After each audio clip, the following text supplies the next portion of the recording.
Are you ready? Are you ready? Are you ready? No! I said, are you ready? We're men among men and manly men, yes, manly men are we. I'm a God-fearing Englishman and I'm goddamn proud of it. We're men among manly men among manly men are we.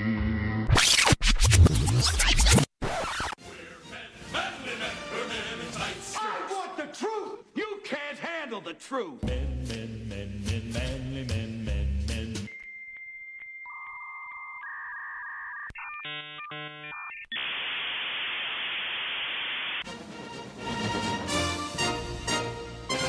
It's Thursday night. It's 7 p.m. It's time to hide the women and children from the Manpocalypse. Remember that the views and opinions expressed here are those of the hosts and may not necessarily reflect those of SKO Radio, its sponsors, or affiliates. But if it does, that just means that they're as sick and twisted as we are. And now, your hosts for tonight's onslaught, Mike Haig and Aaron K-Back. God, I needed to get that out of my system. Good Lord have mercy. What a week it's been. What a week it's been. Ladies and gentlemen, boys and girls, children of all ages, welcome to the last Thursday night Manpocalypse. And that's what happens when I don't push the stop button. There we go. I'm Aaron, he's Mike. I'm Mike, he's Aaron. What's up, guys? It's a two-letter word meaning the opposite of down. And don't ask me again because I think I've forgotten. How's your week? Pure shit. Pure shit. Those watching Facebook Live, you'll notice that we are up against the wall now. Did something a little differently, so we have more of the room to envelop here, just in case he wants to pick my nose. Yeah, there we go. Anyway, now, you got the big one. Thank you. Got the big one. Hey, I can breathe now. Envelop more of the room in case we, have people drop by like we did last week. That never happens That here. never happens, only all the damn time. I'm thinking of trying to find a way to, put it up here in the corner so when Debbie walks in, we can scold her appropriately. Yes. Enough about me. Let's talk about you. Pure shit. Pure shit. Oh, that's... if some of the listeners follow me on Facebook and they know what's been going on, you know what's been going on. Mm-hmm. Had to be out of my house by the 31st, so I spent the weekend with friends, going through every bit of my house, packing up my belongings, and, me not knowing where anything was going. Mm-hmm. I finally, out of frustration, kicked them out and finished it off by myself, which my plan was to be done Sunday. I had until Tuesday. I got done yesterday. I hurt from freaking head to toe. I'm tired. I'm pissed off. I'm beat. It's just been a pure shit week. I really needed to be here tonight. There you go. You apparently the powers that be are testing our mettle. Oh yeah, they are testing our mettle. I was mentioning last week how I'm having some difficulty with the with the new company that's running the place the complex where I'm living, and we've talked about how my wife has started contacting former and current tenants, former and current. Well, there is no current staff, so she's been contacting former staff, right? Talking to people. She's been talking to local news channels. She's really been kind of raising a stink based on what's been going on. And I almost don't want to be quiet about it anymore. Yeah. Because today, the second day of the month, the second, rent due on the 1st, but there's a grace period. But on the 2nd, we were given a 3-day notice. And so I went to the manager's office, which was closed about 10 minutes before it was supposed to be. Of course. And so I went back to my car to write a note on the 3-day notice and put it under his door. And then I see him trying to slink off. And so I catch him, and then he says, well, I'm on my way out. And I'm like, I just want 30 seconds of your time. And I asked him, I said, when do we start handing out 3-day notices on the 2nd of the month? And we had this whole tit for tat. And he tried to tell me that the management the ownership told him to do this, and the ownership told him not to take any money from me. That this is it. They want me out. Right. Don't know whether it's the stink that we're making for the renovations that are not going to plan, or the ownership group that is doing things completely backwards. But I get a feeling it feels a little retaliatory. Yeah. And so on the way in, my wife had called the ownership group, and apparently this all stems from a past due water bill. And anybody with any kind of balance got a 3-day notice ahead of schedule, and they don't want any money from them. This is what they're doing. They're weeding people out. They're weeding current tenants out so they can renovate everything, and attempt to get new folks in. Right. But what they don't care about what they're doing here is that they're screwing over the people who live here. Here, you need to move out in 3 days. Who moves in 3 days? Who moves in 3 days? Not me. I can't think of anybody who moves in 3 days. No. Anybody that actually works a job. Here, let me put my life on hold so I could box my entire life up into boxes, hire movers, get a storage facility. Oh, and by the way, find some place that's available right now. Right now, which never happens. Yeah, so, lots of unexpected, but there's a silver lining. I had, like I said, we've already started looking, and I'm going to be viewing a townhouse on Saturday. So we'll see what happens with that. And if not, that we do have friends that have been gracious enough to say that, they will share their house with us for, for the time being until we can find something else. So, I just have to I have to be a man. I have to gird up my mettle. I have to not absolutely lose my shit, which is what I really want to do. It's hard. It's really hard. I came in and I was really hoping you weren't here, because I just wanted to go into the office and yell fuck at the top of my lungs until I was hoarse. And I was like, okay. You totally could have done that. I probably could have, but I'm like, okay, well, Mike's here, so I'm going to just do show prep. That would have been like the Manpocalypse, war cry. No, the Manpocalypse war cry is moist. Now, if I start screaming moist at the top of my lungs, we're going to war, and people will start to wonder what the hell is wrong with him.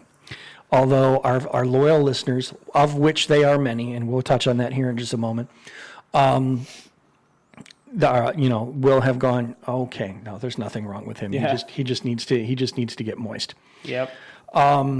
So my week was fairly decent up until maybe about 2 hours ago. And then the bottom just fell the fuck out. Yeah. And it was like, all right, well, here we go. Let's see what we can do in the little amount of time we can do it. And I'll tell you what, man. It kind of came down to, it's like, I was told not to take any money from you. And I'm thinking to myself, does that mean that I don't have to pay rent this month? I can save that for a deposit somewhere? Because you've just told me carte blanche, we're not going to take money from you. And we're going to take our time, we're going to take what time we need and whatever process we need to take. And I'm like, I'm going to do what I got to do. I have a family to take care of. I don't care what your needs are. I know that this is a project that is not gonna last, but good luck with you. You're gonna need it, and I'm gonna move on to something bigger and better. Was gonna touch on our loyal listeners. Numbers came out. Did you see the numbers? I did not. I looked at the numbers. I'm the numbers guy here. I could tell I'm the numbers guy here. I send out. Earl sends us the ratings from the he does. from the streaming listeners, and I send out the Facebook Live hits. And I put the two together. Now, it's probably a little bit of a skewed number. There's maybe one or two folks that do both. Right. But that's a rarity. Most people will either listen or they'll watch. And so I've put the two together, and I've come up with the conclusion that we are a solid number 2. Nice. And we are right behind the Nice. right behind the Friday show. And I'm hoping that we can carry that through to Saturdays, when we move to Saturdays. Speaking of moving to Saturdays, remember how we said we were going to do that on the 19th? 19th? Yeah, we lied. We lied. We lied just a little bit. This is the last Thursday of the Manpocalypse radio show. We will be moving to Saturdays next weekend. Next week, baby. The 11th, which means that it was the 18th. Okay, yeah. Yeah, I had to take off my shoes to do the math. Next Saturday. That's So all next you need to know. Saturday. Not this Saturday. So when you tune in next Saturday. Thursday, it will be the Throwback Thursday show with Stephanie and Chris. Yes. Listening to all sorts of oldies music. In other words, the music we grew up listening to. Which, by all means, tune in, listen. Oh, absolutely. Drop my water on the floor. But no, man, anything that came out this week, like, SKO, Manpocalypse, hell, My Daily Life, I scanned it. And if it wasn't like, hey, the building's on fire, or hey, somebody's dead, I just ignored it. I was killing myself trying to get everything done. How you feeling now that it's done? Very, very sore. I can breathe a little bit easier, but the whole situation is still very frustrating. I have gone through 3 moves since the last time I moved myself. In other words, loaded furniture up onto a truck or whatever the case may be. The last time I did a self-move, I needed a week to recover. Oh, I feel it, man. Because it was, and thankfully most of that was spent in a pool. It was in July, and I took advantage of the cold water of the pool. I think I'm up to like 4 ice baths at this point. I saw the ice bath. Oh, yeah. It was funny because it was like, I think it was Kaylee who said, "What's an ice bath?" Yeah. And I couldn't facepalm hard enough. Like, really?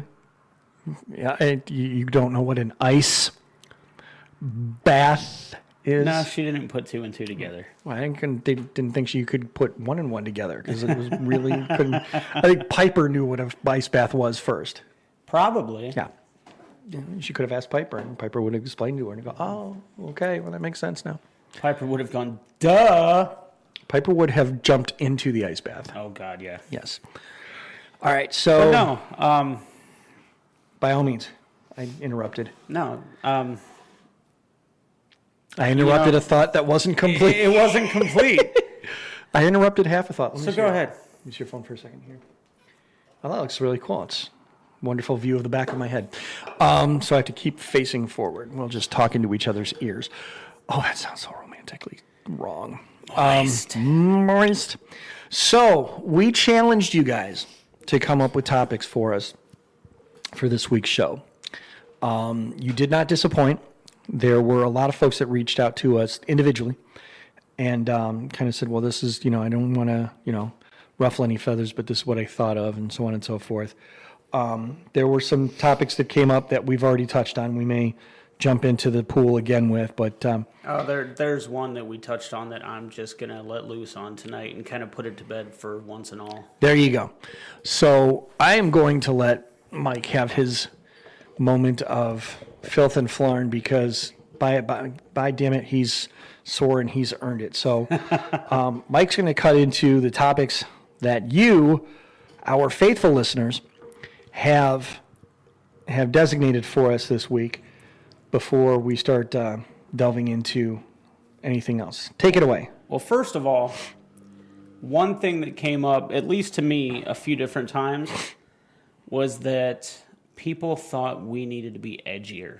Mm-hmm. They thought that with a name like the Manpocalypse, we were going to be an edgier show. Okay.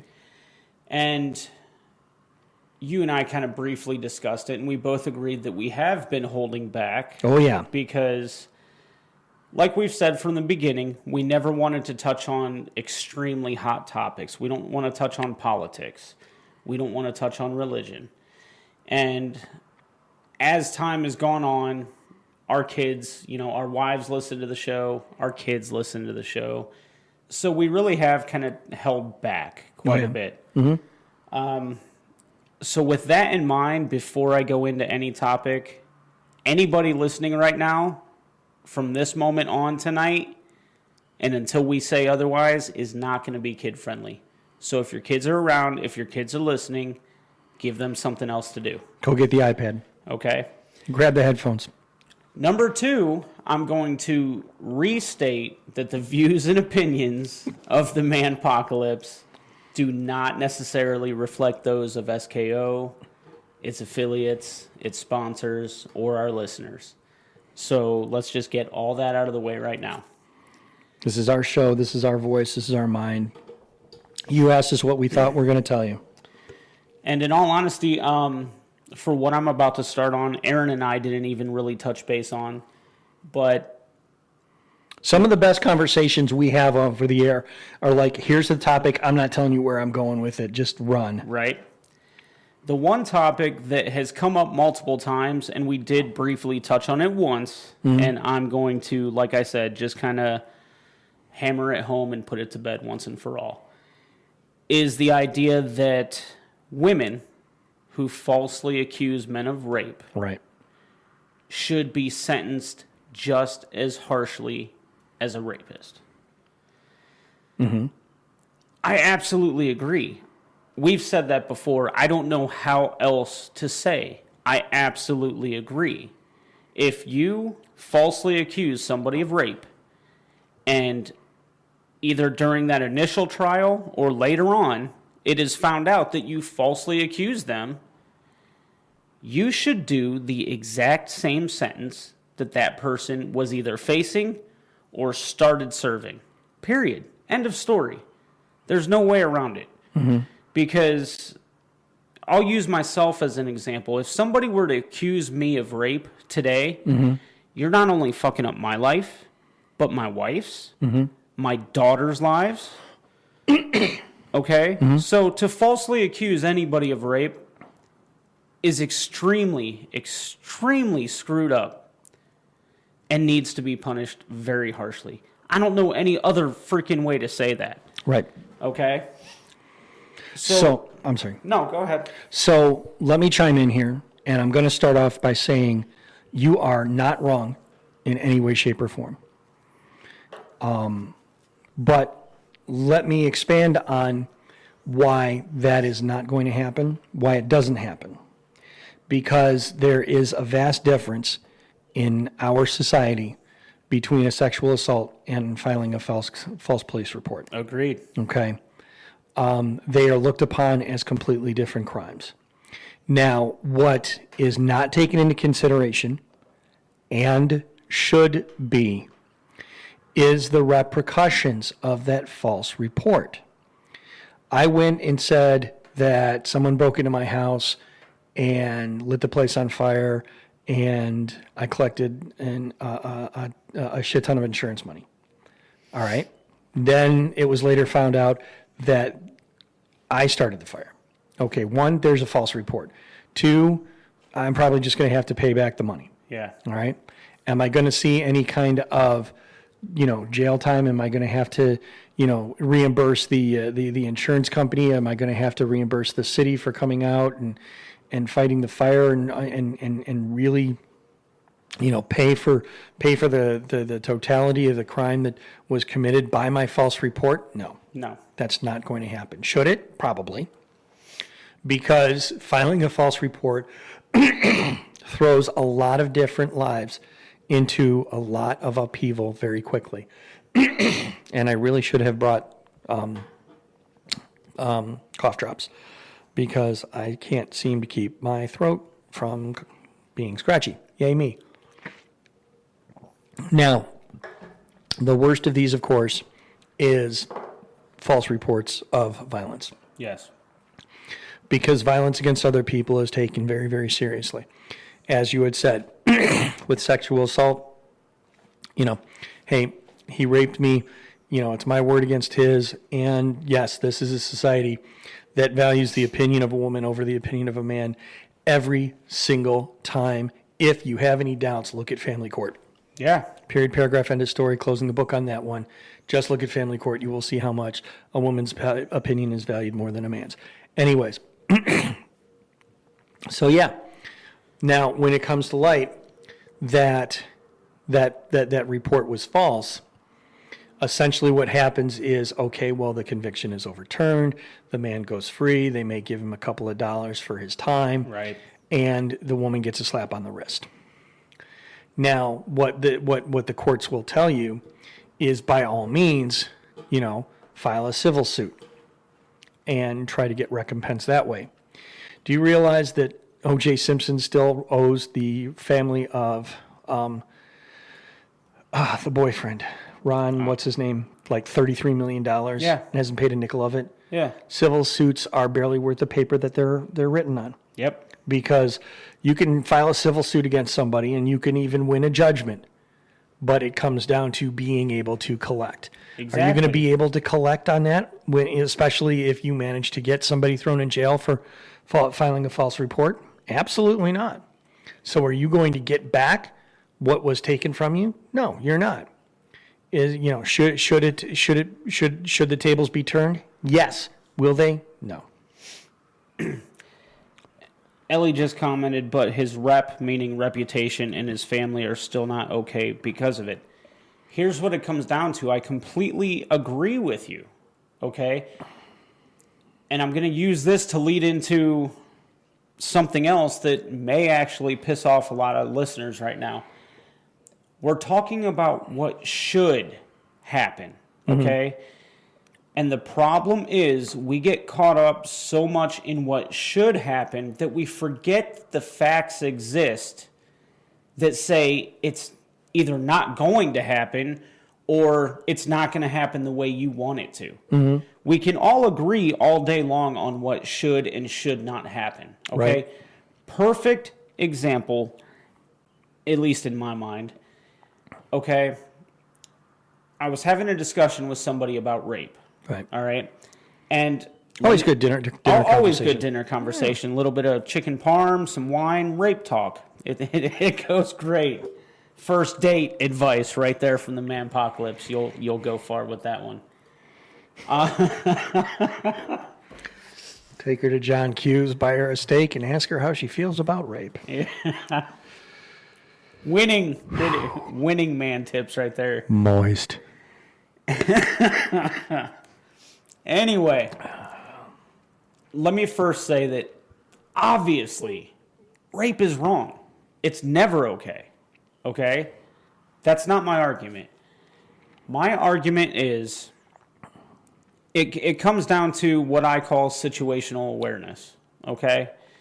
And anyone that I think has ever been in the military or anything knows what situational awareness is. It means you don't go into places or you don't act certain ways or you don't do certain things because you know the surroundings you're in, okay? A woman that dresses as slutty as she can, goes into a bar and gets stupid drunk and then walks home in a dark alley. I hate to use this term because obviously I don't think anyone truly asks to be raped, but you're asking for trouble, okay? And the argument came up that we're a civilized nation. Men should know that rape is not okay. You're right. Men know that rape is not okay. But the quote-unquote bad guys, the quote-unquote villains, the rapists, they don't give a shit about what should and should not be done. They do what they want. And let me stop you here for ahead. a second. Let me ask you a question. I don't know if you caught my reaction. Do you believe in your heart of hearts that we live in a civilized society? As much as Rome was a civilized society, and look what happened to Rome. This society may have been civilized maybe 30 years ago, maybe 40 years ago. Not today. Not today. Not today. There was a time, and I'm going and I hope I don't stray too far off topic, but I have always tried to teach people that to truly love each other is to truly embrace true equality, not racism or reverse racism or you should value one group over another or devalue one group under another or anything else like that. True equality means people are people. People are not black or white or red or yellow or male or female or gay or straight. People are people, and people should be treated like people. You don't need to stand out to stand up. Right. Okay? This is what I have believed in my heart all my life. Yeah.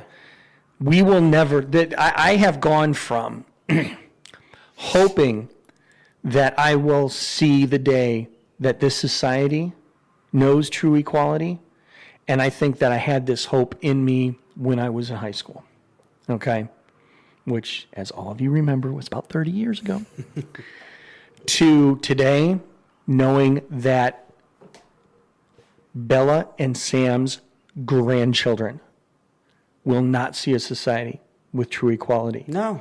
Without a severe paradigm shift in the way the society is run. Keep in mind, this society is only about 240 years old. Yep. Okay? This society is one of the youngest societies on the planet. We have not witnessed military coup. We have not witnessed any sort of paradigm shift. We have been a constitutional republic for 240 years. Yep. Something is going to happen, and it has started. Absolutely. It has started to the point where something is going to happen where we're not going to be a constitutional republic anymore. I had a boss that absolutely believed in the fact that this society, being as young as it is and having grown so big as it has in such a small amount of time, is ripe for the picking. 20 years later, after working for that guy, I get what he was trying to say. Okay. Now, having said that, I have to think back to where I was going when we were talking. Oh, okay, civilized society. I had longed for a society based on equality. That will not exist in the next 100 years, because everybody wants to be better than everybody else. People want their turn at the head of the table, and they're acting it out. They're acting it out in the streets. They're acting it out in the cities. They're acting it out in their own homes. And it's a sad state of affairs, but that's where this is going. Absolutely. Okay. So when you say, when you say, when you're looking for a civilized society, I implore you to look somewhere else. I point and laugh at people who say that this is the greatest country in the world. We served this country. We put on a uniform and we got shot at for this country. And I can say, knowing that we did this voluntarily, that this still is not the greatest country in the world. And when people stand up and say that, the first thing I say to them is, what is your frame of reference? And I'm going to tell you what. I'm going to take away, where have you been? Where have you lived? Where have you experienced life in other countries? How do you know that our way of life right now, not just freedom and democracy and bald eagles and red, white, and blue and hot dogs on the 4th of July, our way of life is better than anywhere else? How do you know? What's your frame of reference? What's your frame of reference? And you're talking to people who haven't been outside the state of Arkansas. And I'm going to say this before that conversation goes any further. I love this country. I do. I love what we my were. flag. I love what we were. I hear the Star-Spangled Banner. I get goosebumps and I tear up. I love this country, but I'm not so blind as to believe that it is the best. It is the most civilized. And that is, I think, what frustrated me most about that conversation with regard to rape, is you're expecting something that just isn't true. Right. And overlooking the fact that the evil, the darkness, the bad people are out there and they don't give a shit. No. And if you're not going to take care of and watch out for yourself, then how can you expect somebody that doesn't give a shit to suddenly care about your feelings? Exactly. And that's why, don't get me wrong, there's 1,000 different reasons and ways that rape can happen, and I get that. Right. But there are cases that just piss me off because all I can think is, you opened the damn door. If you'd have just been paying attention, that may not have happened. I have heard, I know of people, I know of at least 2 people that I've talked to who have been accused of rape after the fact.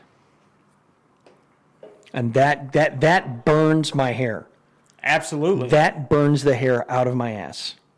Absolutely. Which is comfortable because I don't like to wipe with a hairy ass. And what was the excuse? I was drunk and didn't really want to. No. It's like we got together, we hooked up. Right. Okay. And what transpired afterwards did not please me.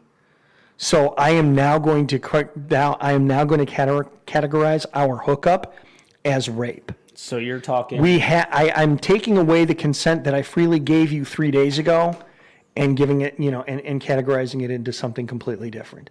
Rape after the fact. And then we've been so far done that, And then we come back to what you said earlier. That's going to go to court, and who are they going to listen to? The woman. The woman. All day, every day. And it pisses me the hell off. So, you wanted edgier. This is how we feel about situations like this. And I'll even take it a step further, like we did last time. Sexual harassment, especially in the workplace. Oh, we did that. Shut the hell up with that stuff. We did a whole hour on that. I am so tired of every little thing being sexual harassment. I'm sorry, ladies and men. I realize men get sexually harassed. But when you're actually being sexually harassed versus walking into a room and hearing me tell Aaron the tail end of a sexual joke and suddenly you're offended and we sexually harassed you. No, you walked in at the tail end of a joke that you were not there for. It had nothing to do with you. You caught the last 2 words and they happened to include the word moist. Moist. And you're offended. And then me and Aaron get in trouble for that. Let me expand on that. There are women in the workplace who love to personify the victimhood of uncomfortableness. You're making me uncomfortable. I feel threatened by how you're making me uncomfortable. Absolutely. And I'm going to take that and parlay that into a sexual harassment because you're a man and I'm a woman and I can do that. Yeah. I can't begin to tell you how often I go to work and I look at the way women dress when they go to work and I'm thinking, there are so many body parts I can see right now that I don't want to. Absolutely. I do not want to see your cleavage. I do not want to see your shoulders. I do not want to see your toes. I barely want to see your knees. Can you dress? I mean, this is an office building. This is not, Club 75. Right? Put some fucking clothes on. Exactly. And I don't care if you got it flaunted. You do not see me wearing pants so tight that you can tell I'm circumcised. Exactly. Because I have them. I've gotten fat. They barely fit to the point where you can make out how long ago it's been since I've shaved down there. So right. So you want to talk about uncomfortable, and God forbid you're sitting here with a dress cut so low I can see your belly button out of the top of it. Yep. But dare I glance in your general direction? Now I'm making you uncomfortable, but your boobs are hanging out. Yep. Okay, we'll talk about uncomfortable. And it can even go further than that because, first of all, I don't know. Maybe there's guys out there. I don't really know any of them. But there's not too many guys that are comfortable in khakis and a polo shirt. Oh, I can't stand it. I absolutely hate wearing khakis and a polo shirt. But when I'm in that for my work uniform or work attire, and like you said, a woman is, yes, in office clothes, but the top 6 buttons of her blouse are unbuttoned to the point where I can tell you her bra is red. I can tell you the circumference of her areolas. Exactly. Okay? And I don't even have to stare. I'm just like, I did a quick glance. I'm like, those are 3.5 inches. I go out of my way not to glance. But then somebody behind her goes, "Hey, Mike." And I look. And now she caught me looking in her direction. Yep. And well, And he now, was, and, he and was now looking the at my HR breasts. and now the HR appointments start showing up in your calendar. Well, why were you showing your breasts that much in an office space where I have to wear a polo buttoned all the way up to my neck? Let's take the office space out of it for just a second here. Why is it that women wear shorts or pants with words scrawled across the ass cheeks, but then you're inviting me to read because you're giving me reading material, but don't look. Don't look, Don't look at my ass. because it's not meant for you to look.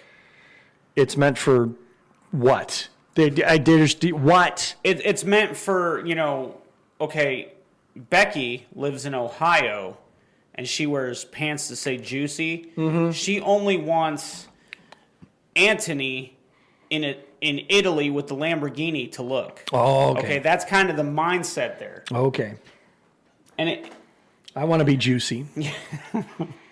You know what? I want to go down to Victoria's Secretions, and I want to buy the juicy pants. Do they make them in 48s? I want the juicy pants, and I want to walk around in those. Of course, people will be like, those are women's pants. I'm like, where do you think I got them? And don't get me wrong, okay? I'm in no way saying that women should dress like the Amish. I'm in no way saying that you have to cover every inch of skin or any silly thing like that. I'm just saying, don't show it all off in the workplace. There's a time and a place. There's a time and a There's place. a time and a for it, place. okay? Don't walk down the street with juicy on your ass and get pissed off when I look. And for God's sakes, I'm sorry. Maybe I'm old school, maybe I'm old fashioned, but there's something extremely sexy about leaving something to the imagination. Don't go to the beach. I know. Don't go to the beach. Oh, I'll tell you what. Swimwear. I'll tell you what. They have something to gripe about to us when it comes to swimwear. We have these baggy ass knee-length shorts that you know is he packing? Is he not? Yeah. Is his buns tight? What? I don't know. But women's swimwear, those things are camel-toed all day. But what do they get pissed about? They get pissed. Well, at the beach they don't get pissed because they're just, hey, here it is. Enjoy. You can't touch, but it depends. Because there's a whole group of them out there that get pissed that you and I are allowed to be shirtless, and they're not.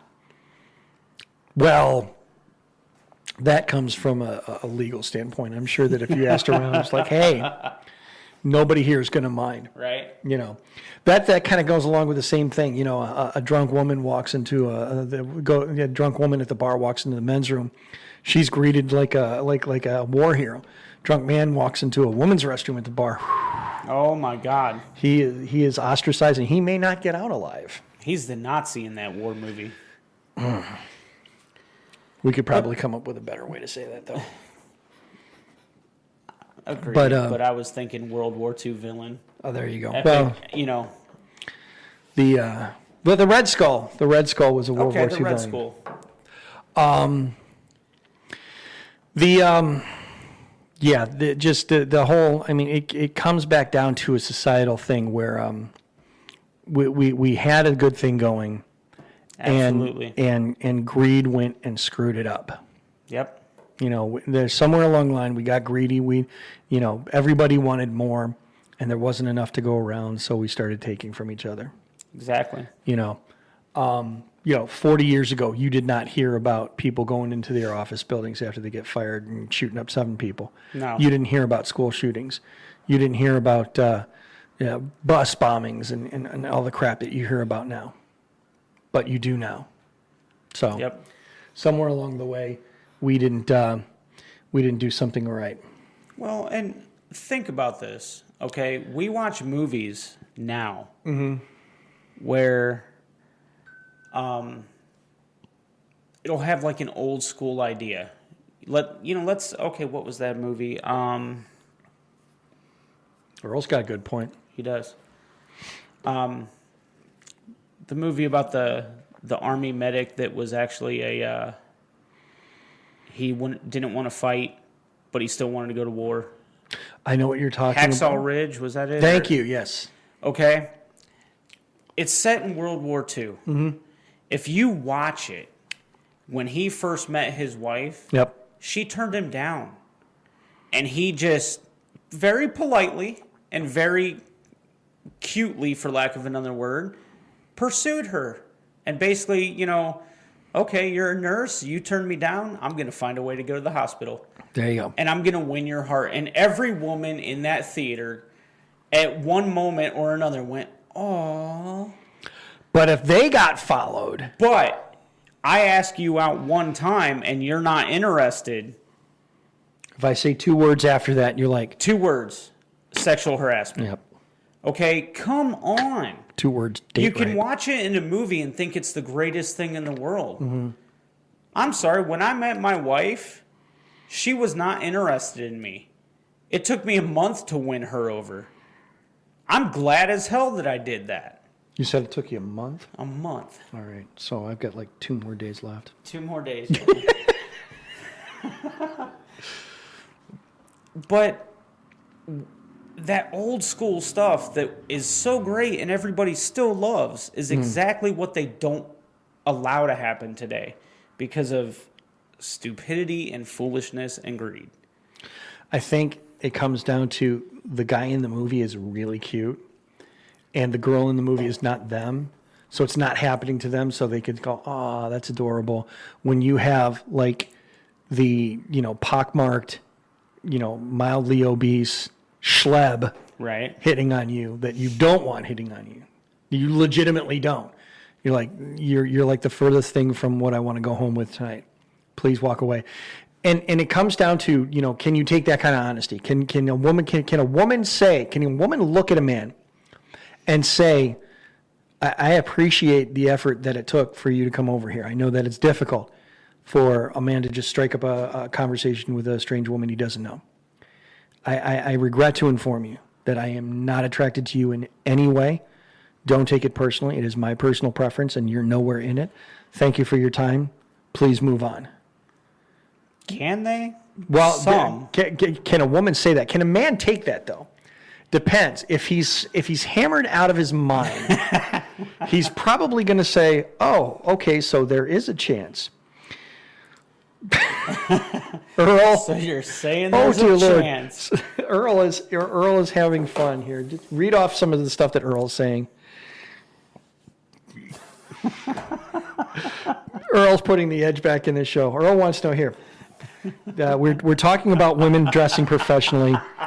Earl is talking about how he does not want to see. I have to open Messenger now because let's face it, I got to get past all the chat requests from my daughter. What about newscaster women that wear shoulderless tops on TV? Again, absolutely. I think some of this. I think when you're in a smaller market, they're trying harder to get into a bigger market, so they're going to be a little bit more conservative. But you know, you're still going to have the chesticles popping out. Yeah, come on. 30 years ago, female newscasters, when they were around, weren't hot.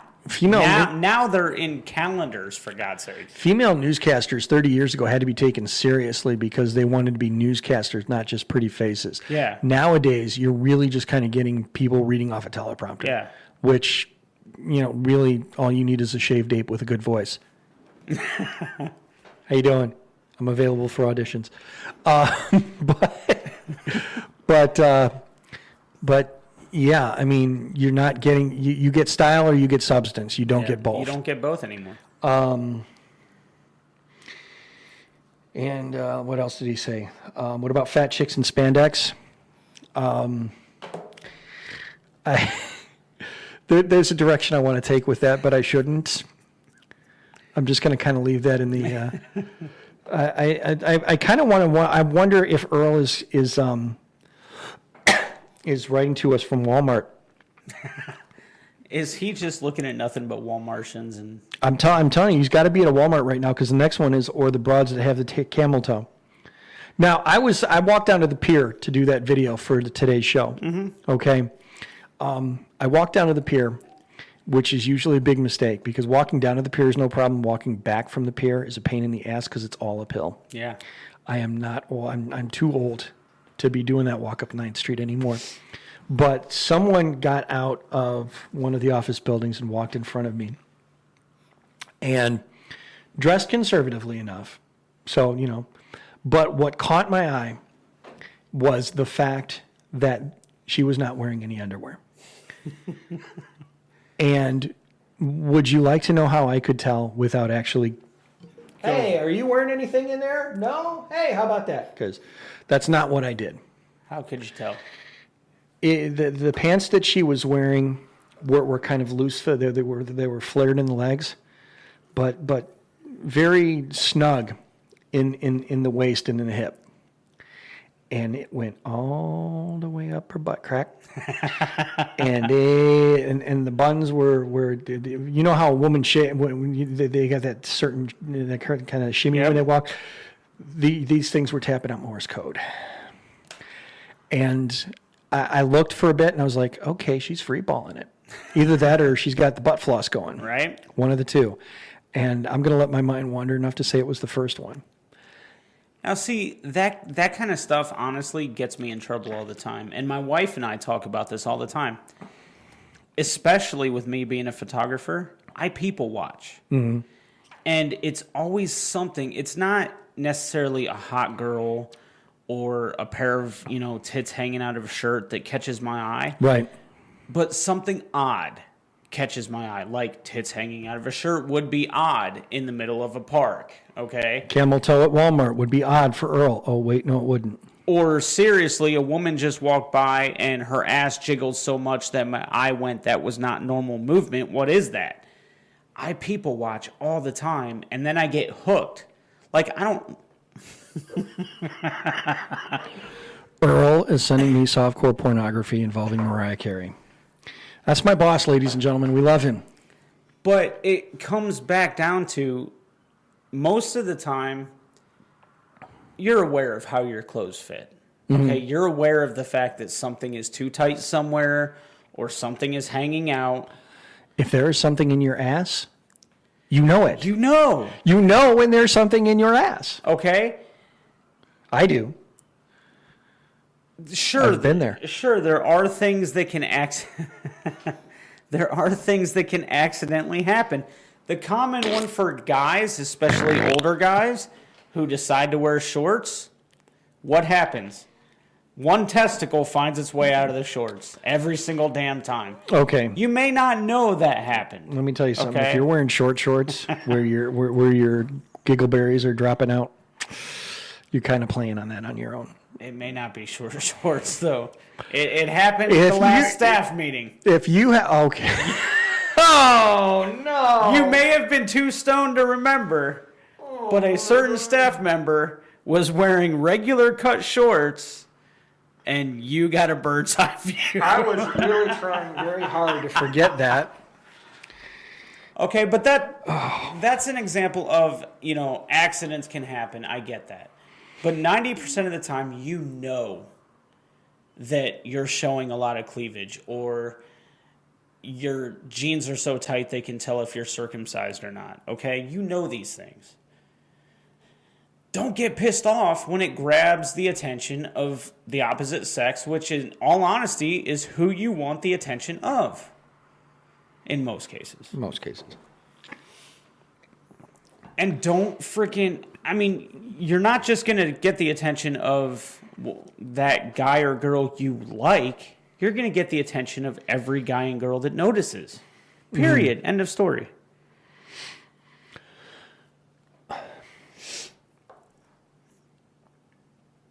I do have a funny story, though. No, I'm just reading some of the comments here.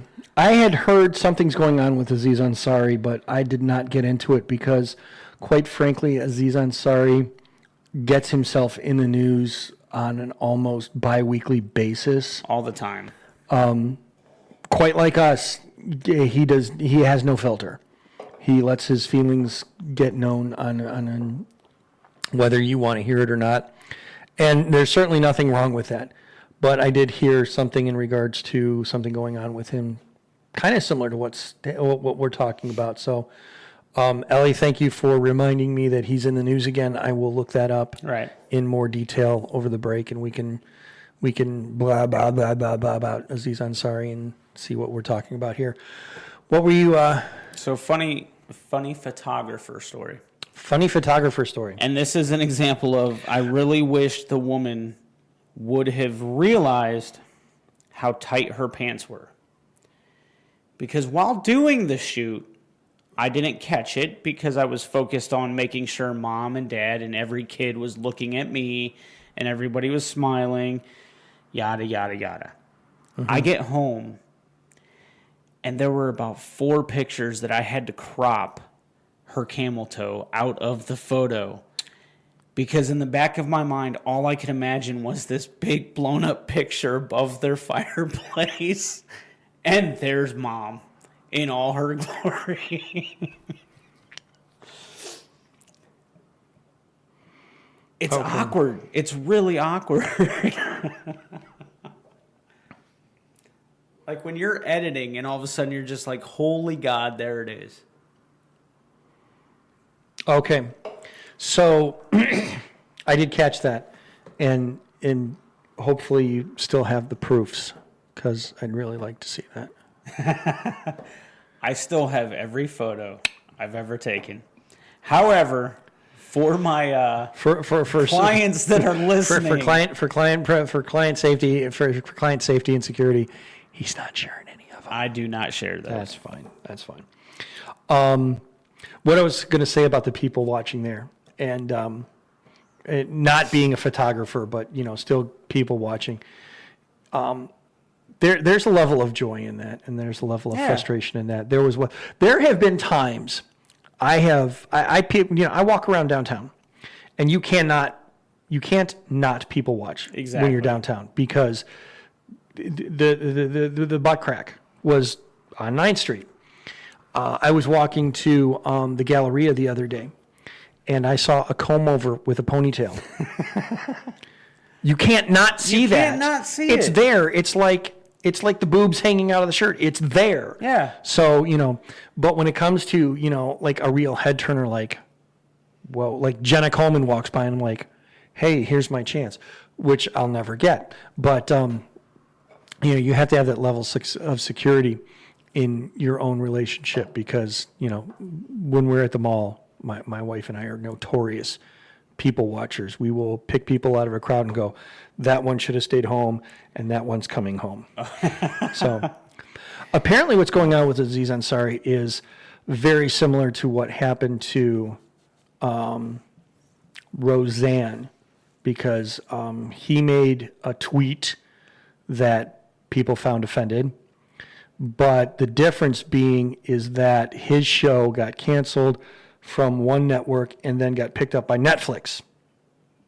Okay, ABC dropped his show, and then Netflix picked it up. Right. And a lot of people are crying double standard because what happened to Roseanne Barr over a couple of months ago when she had her show rebooted, she had some offensive tweets, and they canned her in a nanosecond. Yep. And all things considered, that we're still talking about apples and oranges because Roseanne Barr has had a history of being offensive and pissing people off. Yep. Again, zero filter. I'm going to say what I want to say, and if you like it, great. If not, then there's 97 other channels. Aziz Ansari is fairly young. People have not gotten used to his level of shooting off. And there's a lot of people that really honestly don't know who he is. Right. Everybody knows Roseanne. Right. And getting relegated to Netflix for a series, while it's not like, getting shoveled to public access, it's still, it's not, you're not going to draw the same numbers as you do on a network show. No. You're going to draw numbers. People do tune into Netflix and Hulu for original programming. There's 2 or 3 shows on Hulu that, I watch on a regular basis that are just Hulu regular.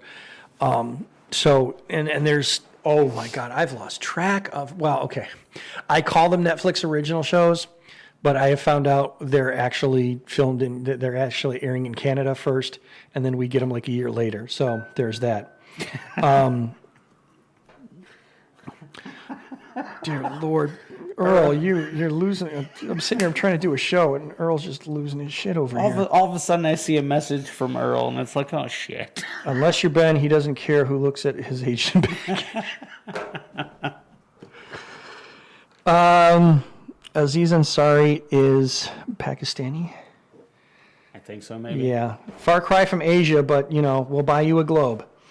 I have 37 messages from my daughter wanting to chat. I had to put her on ignore because she kept video calling me. Anyhow. I'm going to touch real quick. But that's what happened. I mean, he got picked up right away. But the silver lining on Roseanne's issue was that, her show got picked up. The downside is she's not involved in it, though. Yeah. But it's still her show. I mean, people are going to relate their show to Roseanne, and she's going to bounce back. She's going to end up somewhere else. Yep. I'm going to touch on this real quick. Victoria, our woo girl, Yes. said, in her defense, I can't help having a large chest, and it's hard to find shirts that keep them covered. Contain, sorry. I didn't hit the C more. He didn't. I didn't hit the C more. More. He wants to hit that C. Yeah. He wants to hit it hard. He wants to hit it often. I will say this. After the bowling event and meeting Victoria face-to-face, yes, her girls are large. Okay?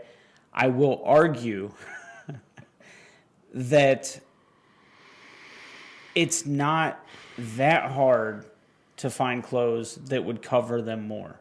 And I'm not saying that I felt she did anything wrong by wearing what she wore. I thought she looked nice. I thought she looked professional, or at least for a bowling event, as professional as any of us did. But I will argue that just the fact that you have large breasts does not make it harder necessarily to find clothes that fit. What it makes it harder is to find clothes you like that fit. And that is a completely screwed up part of our society. If you're a bigger woman or if you have bigger breasts, you have to go to the Big and tall shop. Big and tall section, or the mom section, as my wife likes to call it, and you find clothes that my wife's in her 30s. She doesn't want to wear that shit. I like to call it the outdoor section because that's where you get the pup tent. Yeah. My wife doesn't want to wear that stuff, and neither does Victoria or anybody else. Right. But that's what they have as far as options that fit, and it's not right. Right. Okay? So I will argue that it's not harder to find something that fits. It's harder to find something that's your style that fits. And I get where you're coming from. Right. That. And again, obviously there's a time and a place where you can just let them flop out and show us, all 12 inches of cleavage that you have. And by all means, when you drop, it was Brandy that's dropping off the meatloaf. Wasn't Brandy supposed to drop off the meatloaf this week? Brandy, what the hell? Where's our food? Yeah, we specifically did not order dinner because Brandy was going to drop off meatloaf, and we've been disappointed. We are meatless because of Brandy. Damn you, woman. Anyhow, but yeah, I mean, there's a time and a place, and again, one of the things that we wanted to highlight with this topic was that, the workplace is not one of them. If you want to really eliminate sexual harassment, it has to go both ways. It has to be something that where both men and women can feel comfortable in a workplace environment, not feel threatened because, here comes a woman who is just looking for a reason to call me a sexual harasser because they're out there and they prey on men. Period, paragraph, end of story. We're going to take a break. Sounds good. We're going to play some cover tunes. We picked out cover tunes this week for the breaks. Lots of good cover tunes. You're going to hear old music by new artists.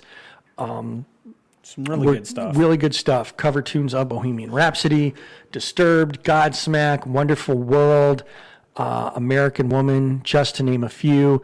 You are listening to the Manpocalypse radio show here on the SKO Radio Network.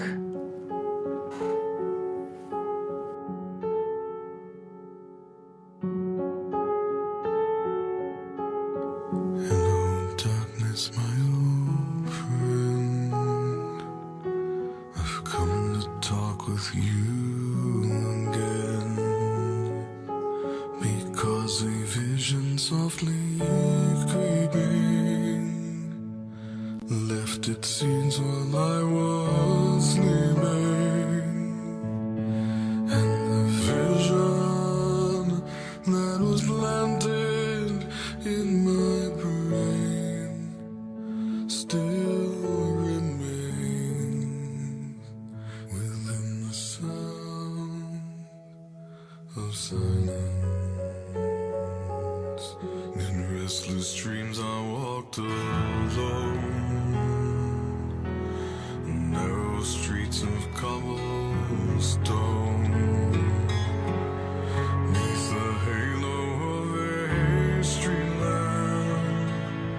I turned my collar to the cold and damp, when my eyes were stabbed by the flash of a neon light that split the night and touched the sound of silence.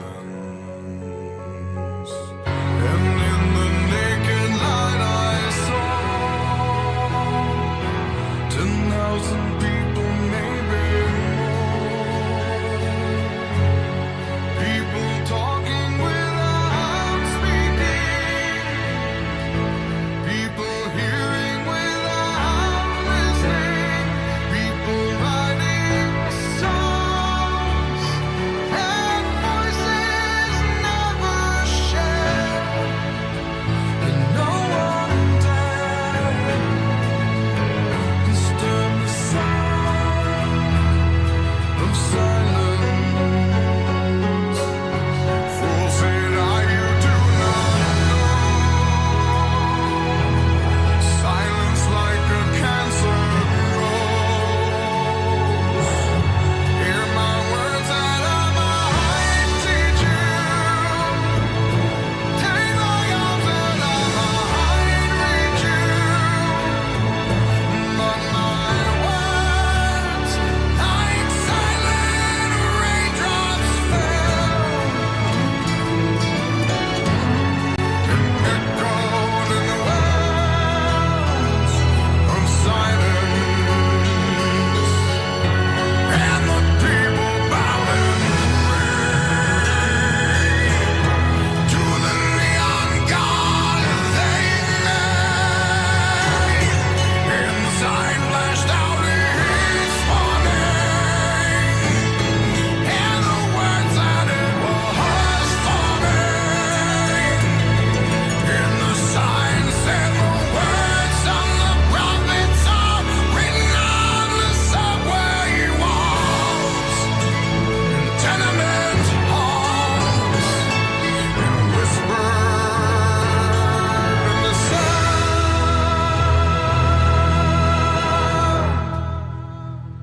of silence.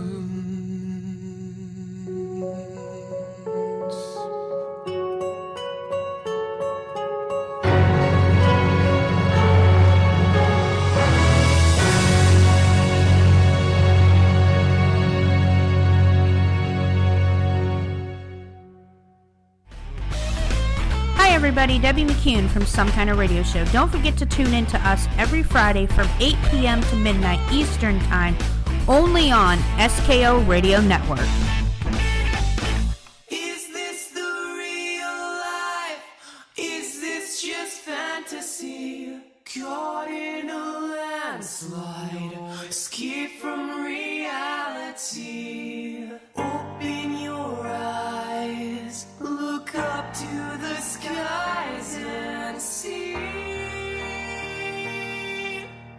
I'm just a poor boy, I need no sympathy, 'cause I'm easy come, easy go, little high, little low. Anyway the wind blows, does it really matter to me? To me.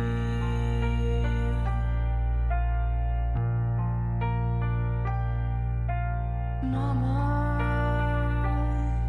just killed a man, put a gun against his head, hold my my trigger, now he's dead. Mama, life had just begun, but now I've got to throw it all away.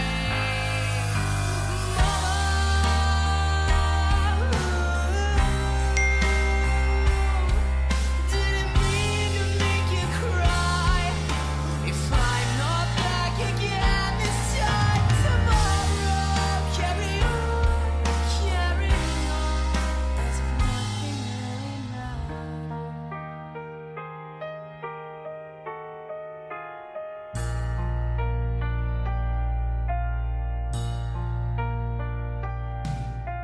Too late, my time has come.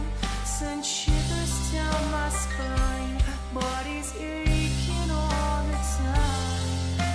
Goodbye, everybody, I've got to go. Gotta leave you all behind and face the truth. Mama,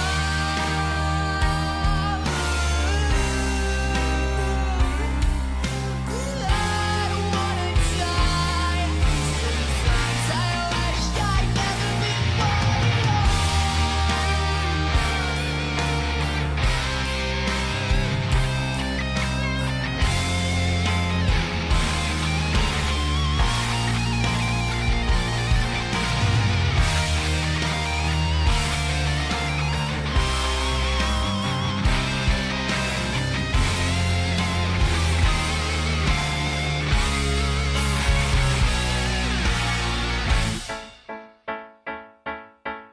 I see a little silhouette of a man.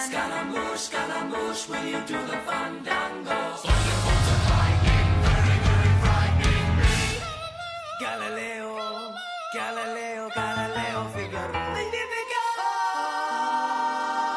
I'm just a poor boy, nobody loves me. He's just a poor boy from a poor family, sparing his life from this monstrosity. Easy come, easy go, will you let me go? Bismillah, no, never let you go. Let him go. Bismillah, never let you go. Let him go. Bismillah, never let you go. Let me go. Never let you go. Let me go. Never let you go. No. Mamma mia, mamma mia. Mamma mia, let me go. Beelzebub has a devil put aside for me. For me. For me.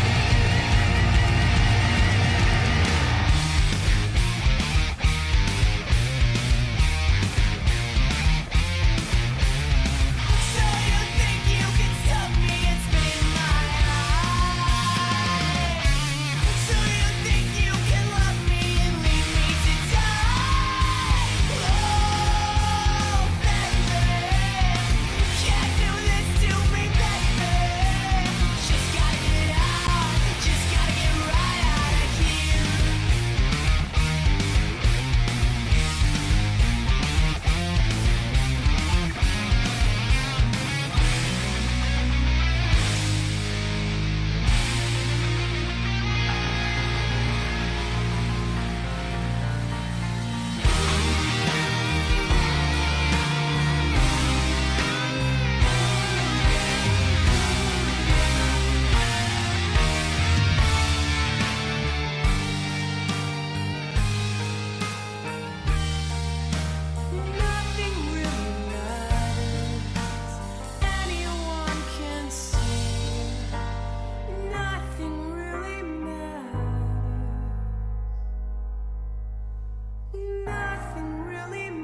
You're listening to SKO Radio, where there is no fake news. Fact is, we don't have any news at all.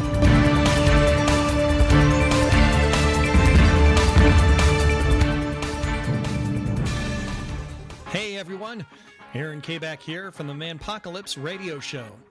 And if you're anything like me, well, you're going to need a lot of therapy.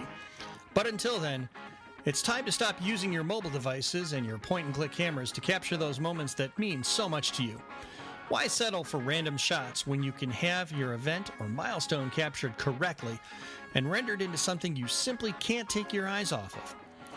M. Hague Photography will shoot your senior, wedding, bar mitzvah, anniversary, hell, he'll even do your parole hearing if the court will allow it. Easy to work with, affordable, and not just a true professional, but a real artist with an eye for the amazing and editing skills that are second to none.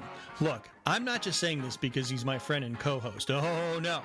He's already done my son's senior portraits and our family portraits as well. And they are of such quality that I can't think of anywhere where we don't have these on display. M. Hague Photography, 330-430-9747. You can also reach him at mhagephoto@gmail.com. That's M. Hague Photography, a real man's photographer.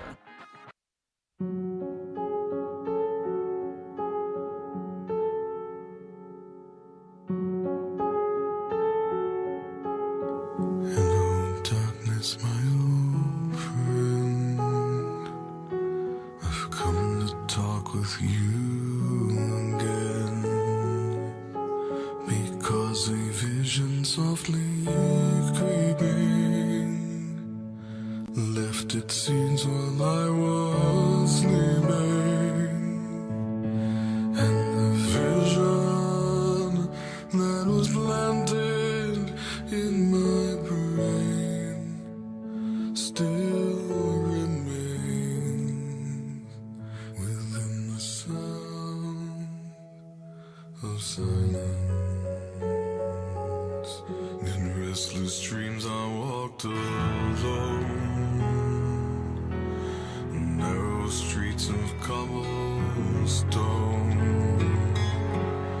neath the halo of a street lamp. I turned my collar to the cold and damp, when my eyes were stabbed by the flash of a neon light that split the night and touched the sound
Hi folks, Handy Randy.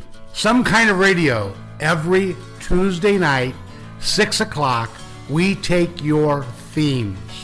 First off, we need you to go to yesterday and today's classics, music, chat, trivia, and games, and join that Facebook site.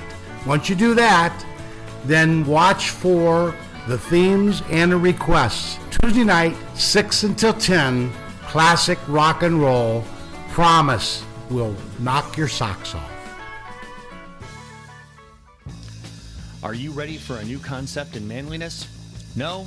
Well, it's time to throw down your clubs and climb out of the caves. The onslaught of masculinity is upon us. Tune in to the Manpocalypse with Mike and Aaron every Thursday night from 7 to 10 p.m. right here on the SKO Radio Network.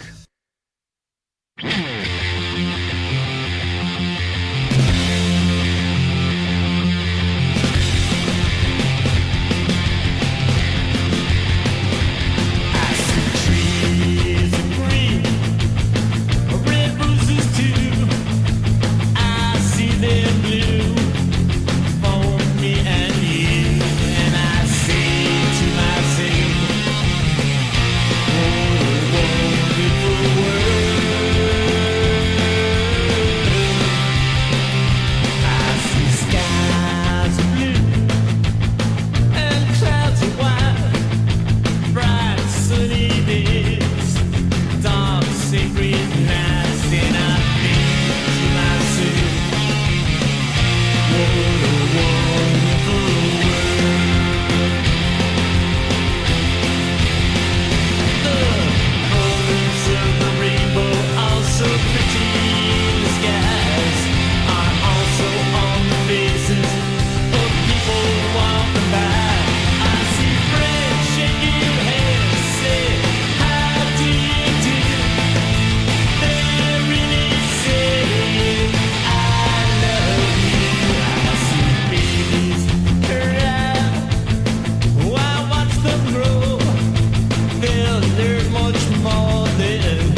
Well, Lenny, if you've got to go, the bathroom is the first door on the left. Just go, man. American Woman by Lenny Kravitz. I completely forgot who did that originally. I have no freaking clue. That was like late 60s, like 67, 68. Yeah. Somebody's going to, you know what? I'll bet Ellie is going to be the first one to tell us who Ellie? did that originally. We are back. Welcome to the Manpocalypse. I am Aaron. He is Mike. I'm Mike. He's Aaron. Yeah, because we need help figuring out which one's which. We have touched on a grand total of one subject, but in like 19 different parts. Right. I think there was a couple of other things that you wanted to opine on here. There were a couple of suggestions. In the following hour here, or are we still telling society how to live its life? Well, we could go on. We could go on and on. We could. That could be a whole series. We could bleed that into scores tomorrow night. You know, Manpocalypse 2018. I mean, episodes 8, 9, 10, and 11 will be about that. Here's what else society is doing wrong. Which we might get back to that tonight. Who knows? Mm-hmm. One topic that came up is distracted drivers, specifically with reference to cell phones. Right. Calling on, making phone calls while you're driving, texting while you're driving, watching freaking videos while you're driving. What the heck is dinging? Is that your watch? Yeah, because Earl wants us to touch on camel toe again. He's stuck in Walmart. How much more can we say about the camel toe? It's there. It happens. It's tasty and it's good for you. And sometimes it's a bit scary, and it looks like that creature from Star Wars that's in the sand, and just the Sarlacc. Yeah, Sarlacc. I couldn't think of what it was called. You think camel toe looks like the Sarlacc? Hey, if you're at Walmart, let me tell you something. Listen to me. If you're at Walmart, which we believe that's where Earl is, that camel toe can look like anything. I'm really trying hard not to picture a camel toe with teeth going all the way around 360. You're making it very difficult for me not to picture that. They're out there, I'm telling you. Sometimes filled with cottage cheese. Earl, go to bed. You've had enough. It's time. Dear God. Talk about distracted driving. Distracted driving. Earl's driving down the road right now. Earl. Camel toe. Oh, God, a stop sign. Yeah, you know what? The camel toe is distracting Earl right now. That's what's happening. He's trying to drive, and all of a sudden, oh my God, it's a camel toe. Did you see it? It's got teeth like a Sarlacc. Anyone else ashamed that I knew that like that, but I can't tell you who originally sung American Woman. There's my priorities, kids. Geekdom at its finest. Distracted driving with cell phones. I wish I could really tear this one apart, but honestly, I think it's something that almost every one of us is guilty of. Mm-hmm. I hate that it happens. I hate that we've become so dependent upon these dumbass things. But it's hard for me to really tear this one apart because we all do it. Here's where I have found, and I try very desperately. I used to work for the big red fruit, right? And I don't anymore. So I'm not required to be as much of a fanboy as I used to be. But here's one way where I am grateful that I have a fruit phone, right? In that this incantation of the operating system has a thing in the settings called in the Do Not Disturb I don't even know if it has a separate name or not. I'm fucking around with my I phone. think like driving mode or something. Yeah, there's a thing where you could set it when you're driving, and I want to say, is it do not disturb? Boom, boom, boom, boom, boom, boom, boom, boom, boom, boom, boom, boom. Do not disturb while driving. Okay, you can have this activated while you're in motion. You can just set it manually, or you can set it when your car is connected to your car's Bluetooth. Right. Okay, when that's on, you can't mess with your phone. You have to physically go through a rigmarole to say, I'm not driving. And I've had to do that when I had it set automatically, because it will sense that you're moving too fast to be walking. Yeah. And says, oh, you're driving. Okay. And I have to tell it, no, I'm riding the bus. Yeah. Okay. So I actually set it so that Apple, I'm on a roller coaster. So I've set it to when I'm connected to my Bluetooth. That means I'm driving. Right. Okay. And when I'm driving, I don't want to be disturbed. I don't want to be disturbed. Yeah. So when this thing, when Bella's trying to video chat me from Messenger for the that 19th time in the last hour, I'm not going to know about it because it's not going to go off. Yeah. All right. But it does let phone calls through because you have it set to the Bluetooth, and the Bluetooth is going to play the phone calls through your speakers. You're not getting distracted by that. Right. So that's the good thing. When I stand at my bus stop in the morning, there was a time when I would actually yell at people as they're driving by, because I'm seeing them, holding the steering wheel with one hand and looking intently at their phone, not knowing what the hell's going on in front of them. I'm waiting for an accident to happen. And to an extent that, that's why, distracted driving has come with stiffer and stiffer penalties. And, Absolutely, and it should. And people are getting more and more into the phones that will not distract you. You had mentioned to me before that you wanted to hold off on taking calls.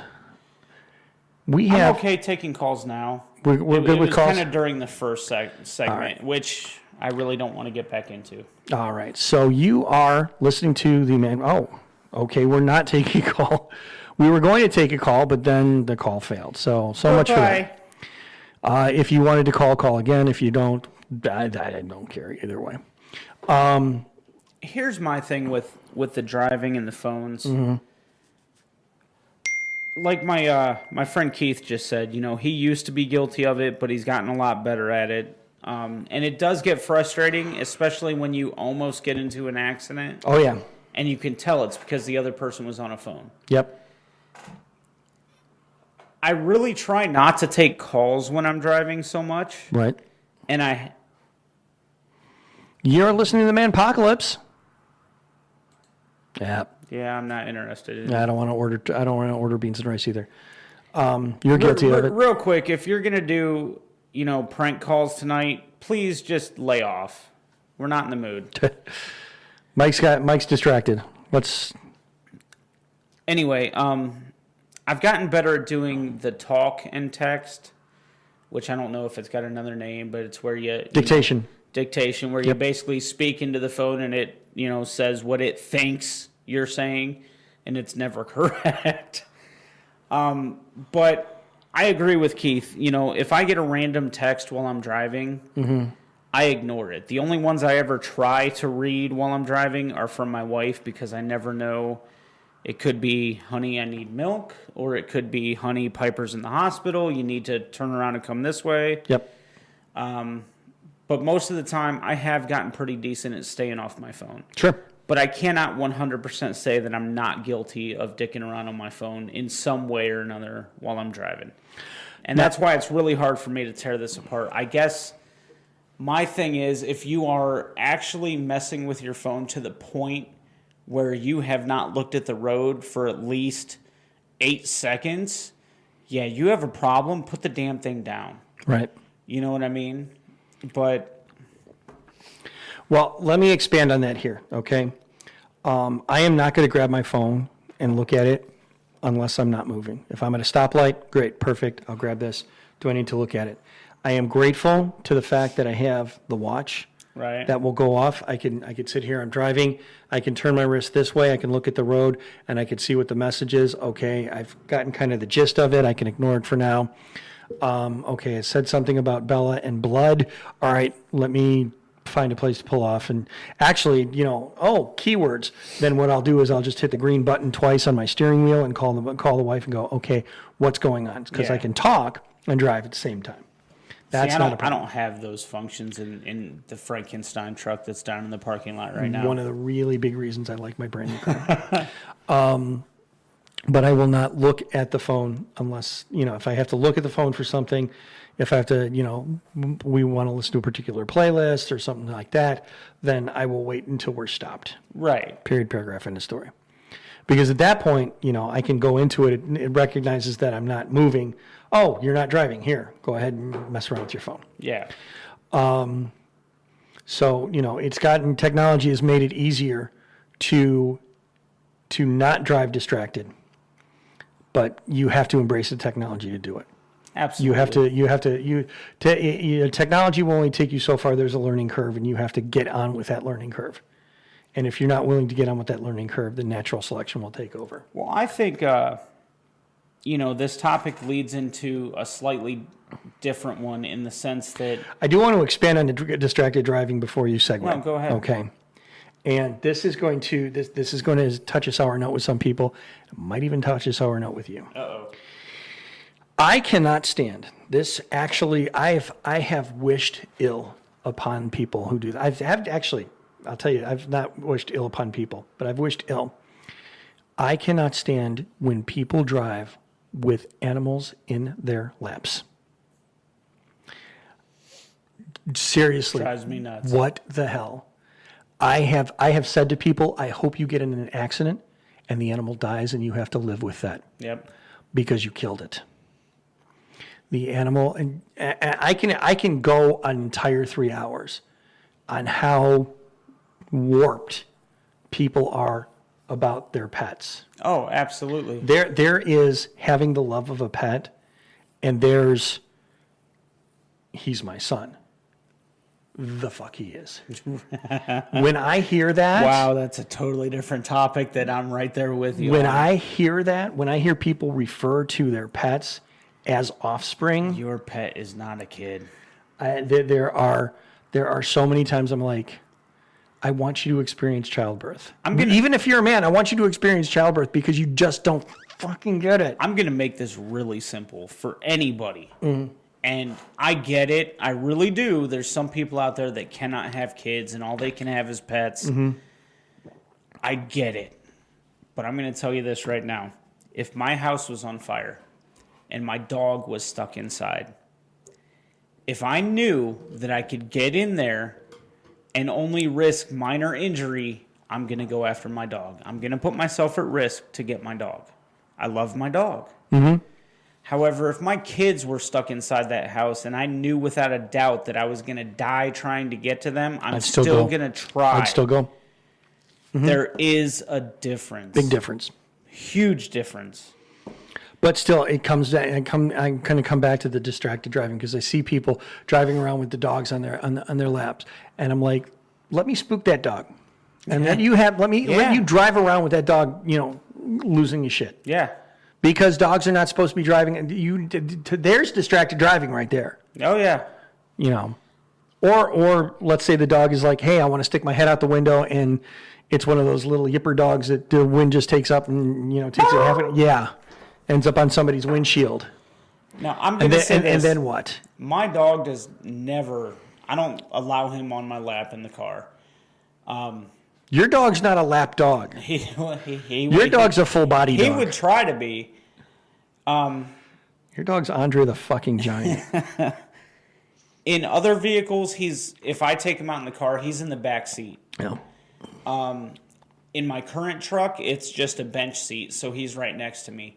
Never is he in my lap. But I'm going to say this. I know going in that there's a chance that moron dog is going to freak out and jump in my lap while I'm driving. Yep. But I'm not going to go out of my way to say, come here, buddy, sit on my lap while I drive. No. That's just moronic. Yeah. And much like Keith said, this is stupid too. And I'm sorry, ladies, most of the time this comes down to you, but putting on makeup while you drive. Oh my God, really?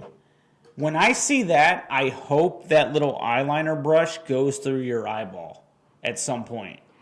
I want to see that on the news. I want to see the eyeliner brush in, I want to see the EMT trying to remove that. That's the news story I want to see, because, there's going to be a collective point and laugh when that, and I'm sure that has happened, because, and everybody who pulls this stunt is like, oh, I've done it a million times before. I know what I'm doing. Yeah, so is the guy who's trying to drive home drunk. But let it be that one time where it's like, I'm not paying attention to what I'm doing, and I've caused the death of you and your loved ones. So, when you're driving, you're driving. Don't be doing a bunch of random weird shit. Just drive. Yeah. We can do a whole other segment about how bad your driving is. But right now, let's worry about just paying attention to driving. Then we'll worry about how bad your driving is. We'll get to that in another show. But, like I was going to kind of segue, it comes down to these things, these cell phones. Yep. Technology as a whole. Yep. We have become so damn dependent upon it. Oh, yeah. I mean, remember when you and I were kids? We left the house for days without ever getting a phone call, and it didn't bother us one bit. In fact, it was almost a game when you did get a phone call, like, oh my God, who is it? No, and then if you missed the phone call, you called everybody in your phone book going, hey, did you just call me? Yeah, when we were kids, they had just barely invented caller ID, but before that, the phone rang, and you yelled across the house, I got it! Because you didn't want your parents picking it up, because you wanted to talk to whoever it was, and you had hoped and prayed it was for you. Yeah. And then when it wasn't, you're like, hi, is your dad there? Oh, damn it. It's like, Dad's for you. I mean, you're like, with not even close to the same enthusiasm, like, Dad's for you. Dad. And they don't hear it. And then, you grab the kitchen phone. Oh, the kitchen phone. with the 25-foot cord. Yeah. That you're trying to bring the phone into the other room so you could have some privacy. Right. Yeah. Oh, and when it's time, when your parents think you've had enough time on the phone, they don't come and tell you. They pick up the other phone. Aaron, you need to get off the phone now. And God forbid you're talking to a girl that you actually want to try to impress. You're done. You're done. It's done. All over. Mom and Dad have just cock-blocked you in the worst possible. Aaron, you need to get off the phone. God damn it, Mom! The next time I see you, Mike, get off the phone. It's time for bed. Ah, oh, shit. Yeah, and if you're really trying to impress them, you don't know how long they've been on that phone. Because sometimes they could pick it up and you could hear it, and you're just like, it's my mom. Yeah. Give them that little 2-second warning.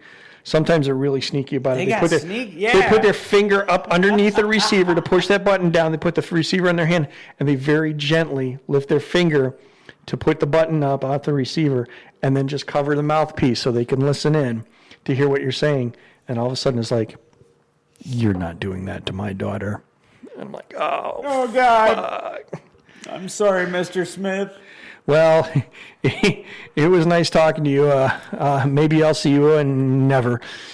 And that was the end of that. That was our phone back then. But no, I mean, we left the house we didn't care if we missed the latest episode of this or we missed the latest YouTube video of that. We didn't care if we didn't talk to our friend for a week because we were camping. So what? But now we barely invented the VCR. If we didn't want to miss an episode, we taped it. Yeah. But now these things go with us everywhere. Mm-hmm.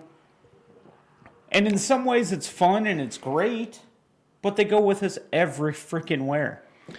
I cannot remember a baseball game I have not seen on TV where the camera has not at some point panned to a gaggle of girls. Woo girls. Woo girls. Teenage woo girls who are at a baseball game, a Major League Baseball game, where tickets, the cheap seats were $50. Yeah. Okay? And they're sitting there doing this. They're sitting there with their phones in their faces, tweeting and texting and Instagramming and whatever. And they're texting the person right next to them. Oh, my brother and his daughter used to do that all the time. Pissed off everybody at the kitchen table, but it was funny as hell. And they would just text, we're pissing them off. We love it. It's great. Right. And we're just like, what the? Dude, open your mouth and speak.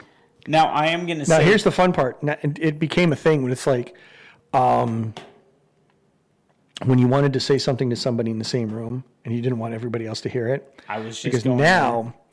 I can't remember what the context was, but I wanted to say something to Michelle, and we had people over, and I was like, "Oh, I don't know. Yeah, maybe I could tell this. It's one of those. It was one of those times. That one time I was over? No, but it was one of those times when my first wife was over, and I wanted to say something to Michelle that Michelle wasn't going to hear. Right. So I texted it to her. And I texted it. She looked at her phone. She looked at me and went, mm-hmm. And nodded her head. And Michelle was like, what? It's like, no. And she just playing it off. It's like, no, I just got a text from my dad. There's some weird shit like that. It's funny as hell. My wife and I use this all the time for that. We'll be, especially at her parents' house, I'll get a random text. Hey, honey, I'm ready to go. And all of a sudden, I'm the bad guy. All right, guys, we got to go. I got to work in the morning, or, we got to get the kids to bed. But it's the greatest thing in the world for that. Right. I mean, there is a lot that this stuff is great for. But honestly, we've become so dependent upon it, it's not even funny. And I'll tell you. And that's probably my biggest gripe, is that the best week I had in probably the last 5 years was when I went to Hocking Hills down in southern Ohio. And there's no reception. There's no reception. None whatsoever. You were totally off the grid. I climbed a freaking fire tower, held my phone in the air, and I swear to God, I heard my phone say, fuck you, dude. Not going to happen. Nope. Not even a bar. I mean, there's nothing, and it was the greatest feeling in the world. I watched a video on YouTube. That should tell you right there. I watched a video on YouTube of... During the first hour of the show. I had to kill time. This expose that they did on BBC One, where a guy would drive around on a motorbike and look for people who were looking down, just messing with their phones. And what he would do is he'd drive up to them and just steal their phone. Because they're not paying attention to anything. Right. They have no resemblance of what the world around them. They're totally engrossed in their phones, and you could just walk up and snag their phone away from them and run off. Yep. And scot-free. And they're so taken aback. There's nothing to do. No, they don't because even you're get up. so that you're not paying attention. Yeah. Because that game of Candy Crush had to be finished right freaking now. Yeah, Candy Crush can wait. But Minecraft, you got to finish that game. Sorry, Minecraft. Father Mackleby. Jesus can wait. Candy Crush level 58 is going down right now. Oh my Lord, I can only imagine. That's why. And then Father Mackleby goes, "Shut up, boy! I'm on level 59." Yes. I mean, it's ridiculous. That's why there's no Wi-Fi at a Jewish temple. It's like, no, we are not playing. No. We're not playing Candy Crush on the Sabbath. Damn it. Go ahead. That's all right. Somebody's going to be there going, "That's okay. I've got data." I've got Sprint Unlimited. I'm leveling up.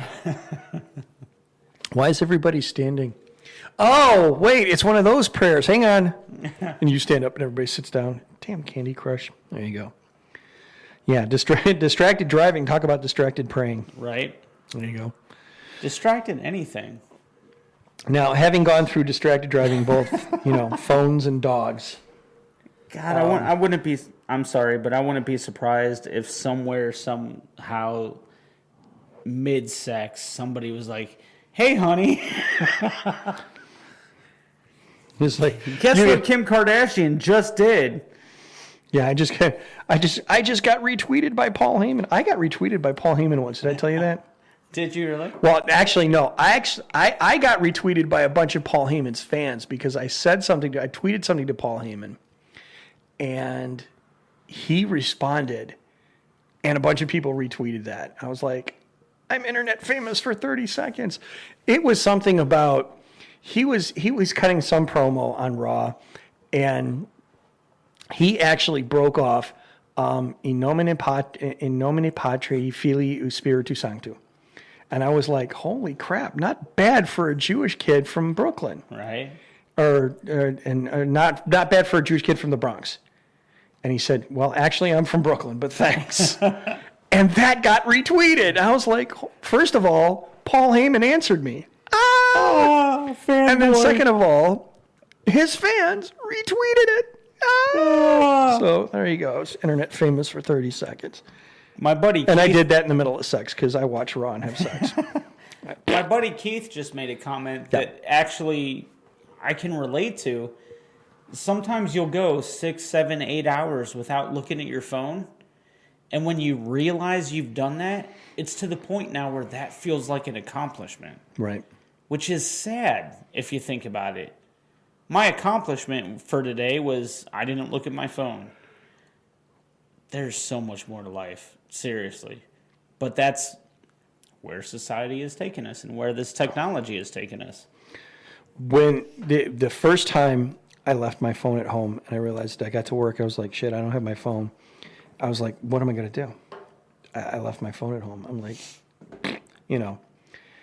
after that, I'm like, okay, well, I left my phone at home, so I've got to find another way to tell people, if you're trying to call me, I'll get to you either tomorrow or later tonight. Right. Shit happens. And that was that. I left my phone at home. I don't get to, level up in my games today. Oh, well. Oh, no. But hell, for me, the phone's even a fidget spinner sometimes. My God. I got a fidget spinner at work because it was on somebody else's desk.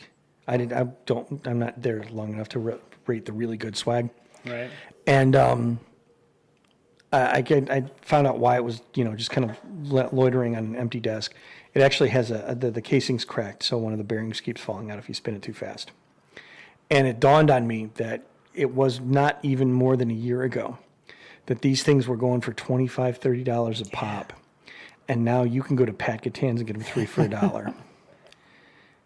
3 for $1. YouTube it. You can make your own for it's like junk around your house. We talk about fads that go in and out. This thing came and went quickly. And Bella's got like 7 of them. And I know the location of maybe 4. So I've got one somewhere, and I'll be honest, I think the only thing I ever do I'm sorry, do I need to put my glasses on, or is Christina's middle name Darth?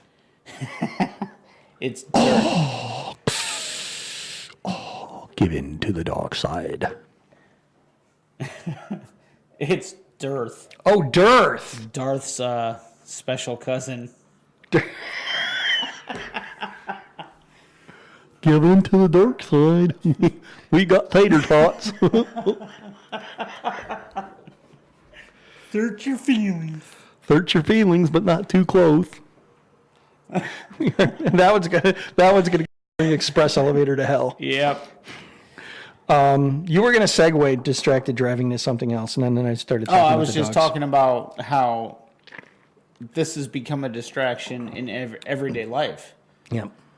Go anywhere out to eat and watch how many families sit there on their phone waiting for their food to come instead of talking.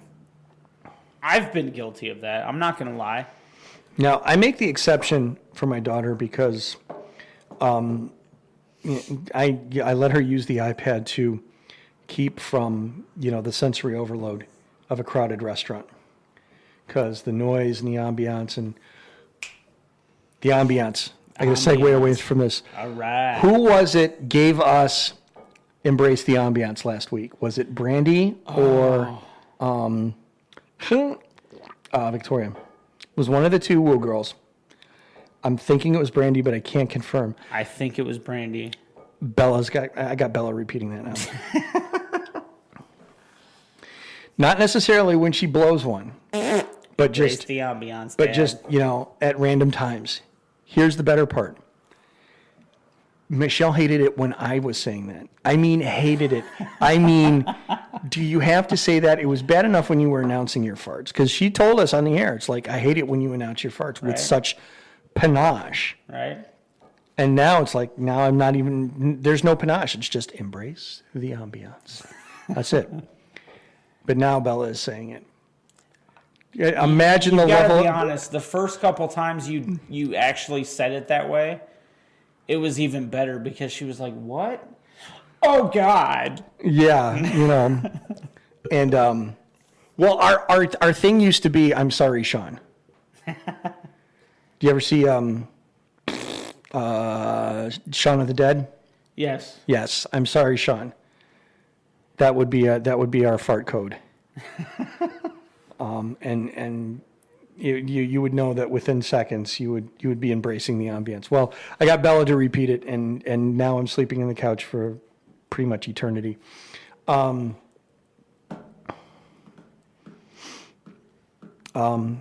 went there because I said either embrace or ambience when I was talking about something else, and I got distracted. I got totally derailed. We do that. But no, I mean, this segment's not so much, a rant and a bitch fest. It's just, quite honestly, technology has become our lives. People don't sit and talk anymore. People don't interact anymore. Everybody's glued to their damn phone.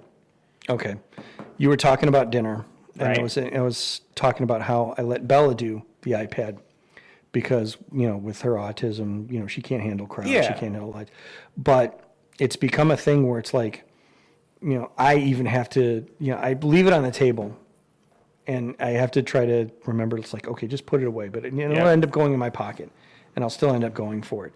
But a lot of times, when you get the two of us together, anywhere, eventually the conversation's going to become inappropriate. And it's usually my fault. So it's like, okay, well, I want to talk to you. And I want to, hear about your day. And I want to tell you about mine. Sadly, something's going to come up that's going to turn into a sexual innuendo. And going to piss off the people behind me. Oh, yeah. So it's better that we just play with our phones than, just annoy everybody in the restaurant. It starts out like this. How was your day? Oh, well, I went to work and Becky did this and my boss said moist. And then Moist. Oh my. And then it's all over. Yep. So yeah, you're right. But no, on a serious note, that's kind of my biggest gripe is that these have just taken over our lives. Mm-hmm. And it's kind of sad. It is. That was kind of They've done good things for us. They've done a lot of good things for us. Absolutely. But then somebody invented Candy Crush and Angry Birds and just fucked our lives altogether. Oh, in any freaking game. Oh Yeah, my we're usually playing games on it. I think between me, my wife, Kaylee, and Piper, we are all playing a different game. And it's so absolutely annoying, but you can't stop. It's either playing games or, catching up with all the notifications from the Facebook page. Yeah. Because there's a lot of them. All right. And now, unfortunately, that we've got the Manpocalypse page, SKO page, I've got my photography page, 90% of my notifications are, if you would boost this. I'm like, shut the hell up, Facebook. If I wanted to boost it, I would boost it. Yes. No, I do not need to give Mark Zuckerberg any money. He's got plenty. At least I think he's got plenty. I heard he lost a bunch. He's still got more than me, so hey. Poor sad billionaire. Sorry, guy. I still need my money, so anyway, let's go ahead and take a break. Break time. Let's play some music. We've got Let's Go All the Way, Little Red Riding Hood. You wanted that one. One way or another, we got to throw in some One Direction because kids. Wild Thing by X from the Major League movies. Oh, it was one of my personal favorites. And You Make My Dreams. You are listening to the Manpocalypse radio show here on the SKO Radio Network.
trusted walking with you alone.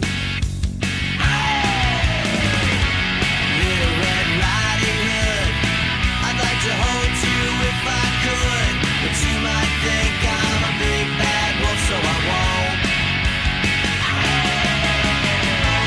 What a big heart I have, the better to love you with. Little Red Riding Hood, even bad wolves can be good. I'll try to be satisfied, just to walk close by your side, but maybe you'll see things my way before we get to Grandma's place. Hey, Little Red Riding Hood, you sure are looking good.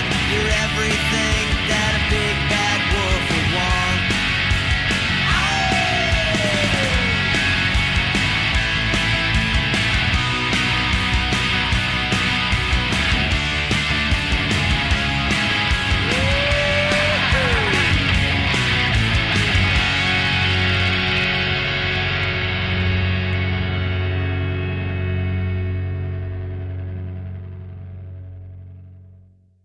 Welcome to the SKO Radio Network. You can find us online at skoradio.com. We're also on the TuneIn app where you can listen with your mobile devices on the Google Play and Apple Store. Find us on social media at facebook.com/SKO Radio Network. You're tuned to the SKO Radio Network and online at skoradio.com. One way or another, I'm gonna find ya. I'm gonna get you. One way or another, I'm gonna win ya. I'm gonna get you. One way or another, I'm gonna see ya. I'm gonna meet you. One day, maybe next week, I'm gonna meet ya. I'll meet ya. I will drive past your house.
You're listening to SKO Radio, where there is no fake news. Fact is, we don't have any news at all.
Hey everyone, Aaron K. back here from the Manpocalypse radio show. And if you're anything like me, well, you're going to need a lot of therapy. But until then, it's time to stop using your mobile devices and your point-and-click cameras to capture those moments that mean so much to you. Why settle for random shots when you can have your event or milestone captured correctly and rendered into something you simply can't take your eyes off of? M. Hague Photography will shoot your senior, wedding, bar mitzvah, anniversary, hell, he'll even do your parole hearing if the court will allow it. Easy to work with, affordable, and not just a true professional, but a real artist with an eye for the amazing and editing skills that are second to none. Look, I'm not just saying this because he's my friend and co-host. Oh, no. He's already done my son's senior portraits and our family portraits as well. And they are of such quality that I can't think of anywhere where we don't have these on display. M. Hague Photography, 330-430-9747. You can also reach him at mhagephoto@gmail.com. That's M. Hague Photography, a real man's photographer.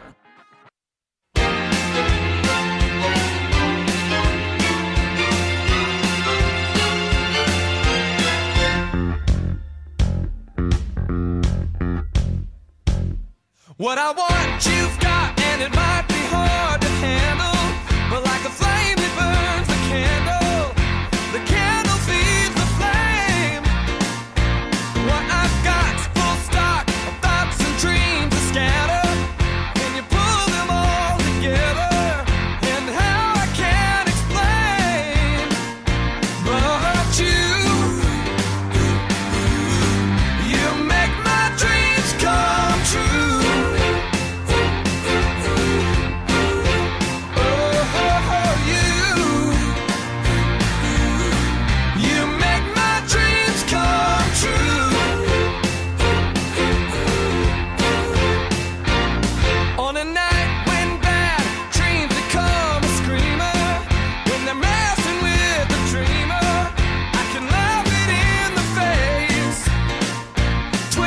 Shout my way out and wrap yourself around me, 'cause I ain't the way you found me, and I'll never be the same. But you make my dreams come true.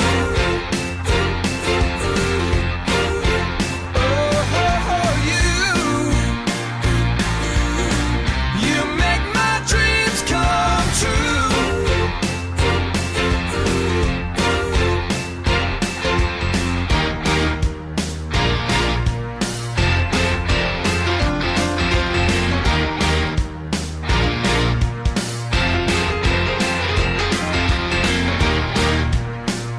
I'm down on the daydream. That sleepwalk should be over by now. I know that you make my dreams come true.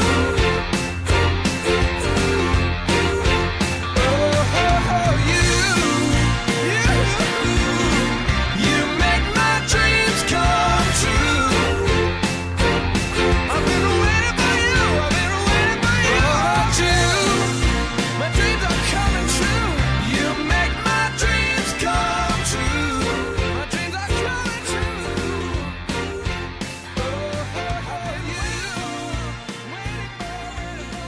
You make my dreams come true. If my dreams came true, I'd be rich and well hung. Yeah. Millie doing the cover of Hall & Oates. You Make My Dreams Come True, Manpocalypse radio show here on the SKO Radio Network. Once again, he is Mike, I am Aaron. I'm Mike, he's Aaron. That's what I said. Oh, the third hour. The third hour. This The third hour. Usually when things get stupid. I need to cut a promo. I need to cut a promo coming out of the breaks, but I need to cut a special one for the third hour. Welcome to the third hour. Not only do the views and opinions not represent anybody else's, but these guys are looped enough that they probably don't even know what the fuck they're saying. What are we going to do on Saturdays when we're both actually rested and coherent for the Yeah, third I hour. mean, here's the fun part, and I was just explaining on Facebook Live while you were off, masturbating, that I actually normally get up at 4 o'clock in the morning on Thursdays because of all the stuff that I have to do to be able to get here on time. And I think I ended up getting up at like 3:30, quarter to 4. So, the loopiness is setting in. Saturdays, I'm going to get up whenever. I'm probably going to squeeze in a nap. Yeah. And especially this Saturday when you consider, hey, I going to be on call, so if I've got to get up at 2 o'clock in the morning, punch in and punch out.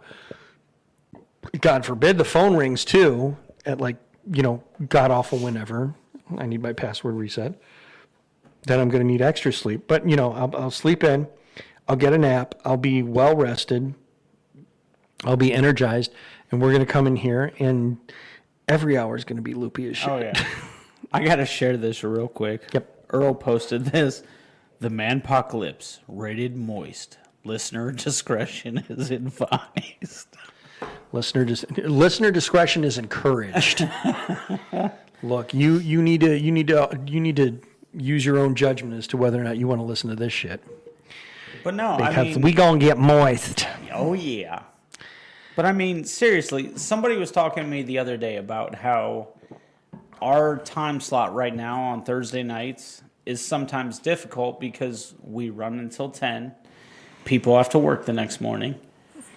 And Manpocalypse radio show, you're on the air. Hey, Jason. Oh, hey, Jason, what's up? What's going on?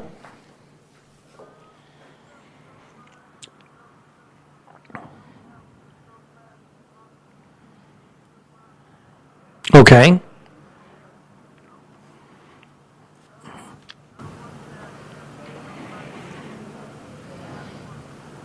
Mm-hmm.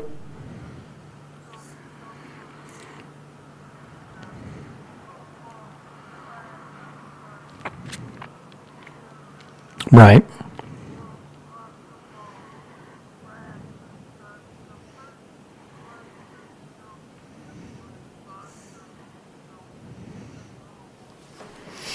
Okay. Well, that's pretty cool.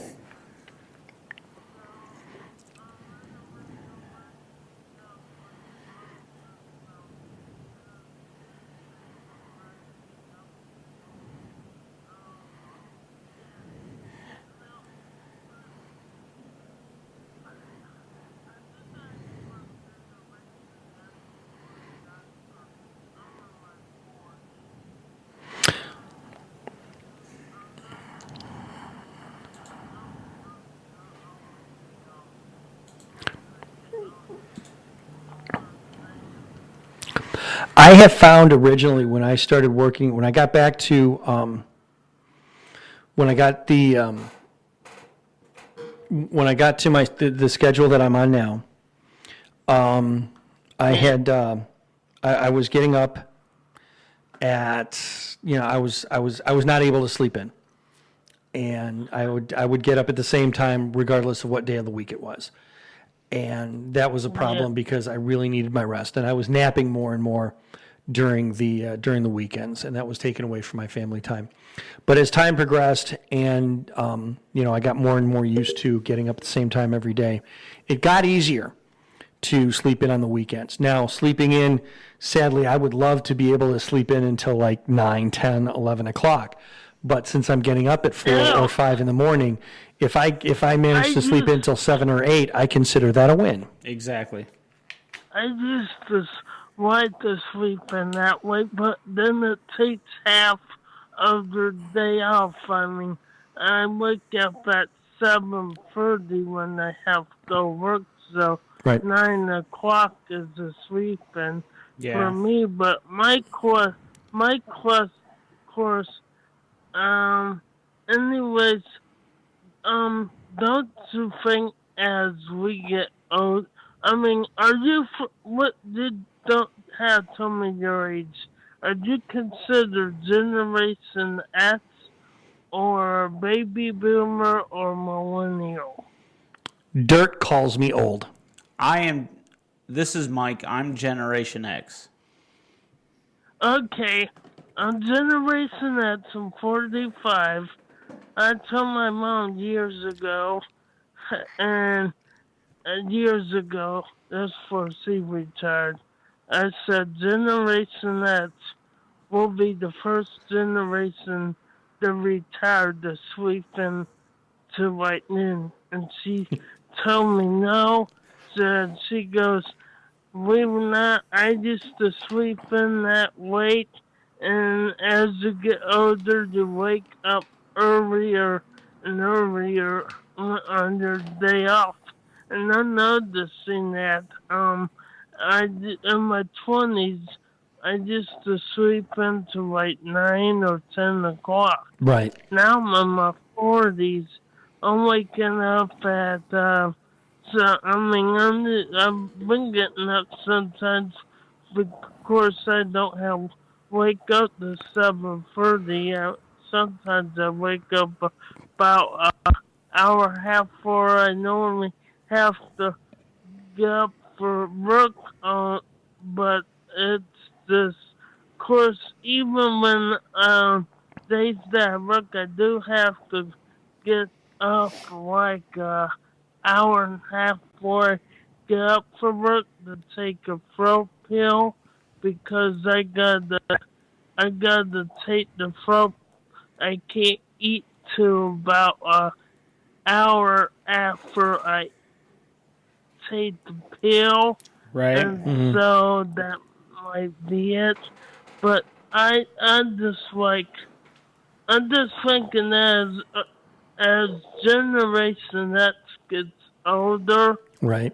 we're gonna find we're waking up earlier and earlier. Well, I think And I don't know. I'm not a doctor, but I don't know. I think it's more of a age thing. Teenagers sleep in the noon. We wake up. Older people wake up earlier. Of course, I know some retirees that do sleep in to about 9 o'clock, but well, I think you nailed it on the head there. I think it's more of an age thing. I don't think it's a generational thing. I think that as you grow on in age, that you're done sleeping at an earlier time. You probably even go to sleep. You probably even go to bed earlier than you did before. I know that now I'm going to bed 8, 9 o'clock at night, whereas 20 years ago, 8, 9 o'clock at night, my night was just starting. exactly. I don't know about you, but when I was in my 20s, I wasn't going to bed until 3, 4 in the morning. So sleeping till noon was fairly normal. But now, 10 o'clock at the latest, and I'm whooped. So, yeah, on my days off, I'm getting up earlier and earlier, but I'm going to bed earlier and earlier too. Yeah, and I think it comes along the point that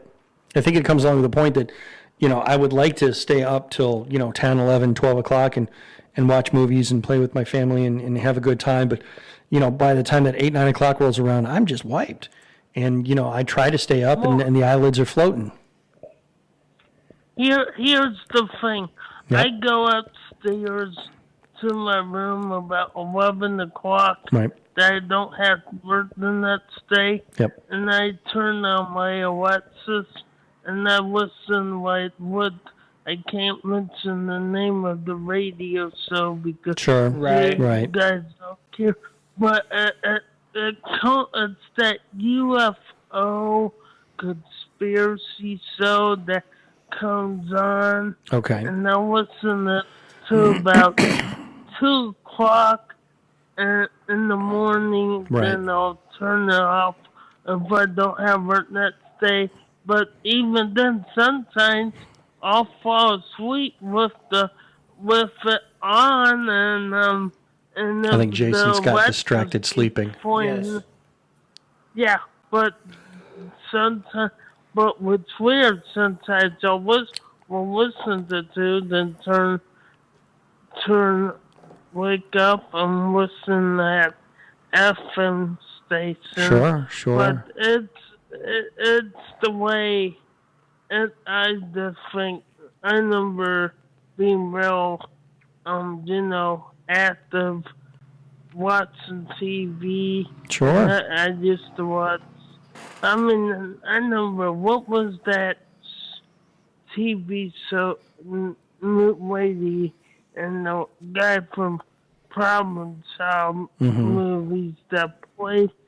They did on USA. They had USA Up All Night. Right, Yep. right. Thing I would watch at least the first two movies. Now I didn't stay up all night, but I would watch those V movies Sure. up all night. But now it's like, what's in the radio? At least you can listen There to you go. radio. You don't need your eyes to watch. You just close your eyes and listen. Radio. Absolutely. Always Absolutely. pick the Yeah. radio, buddy.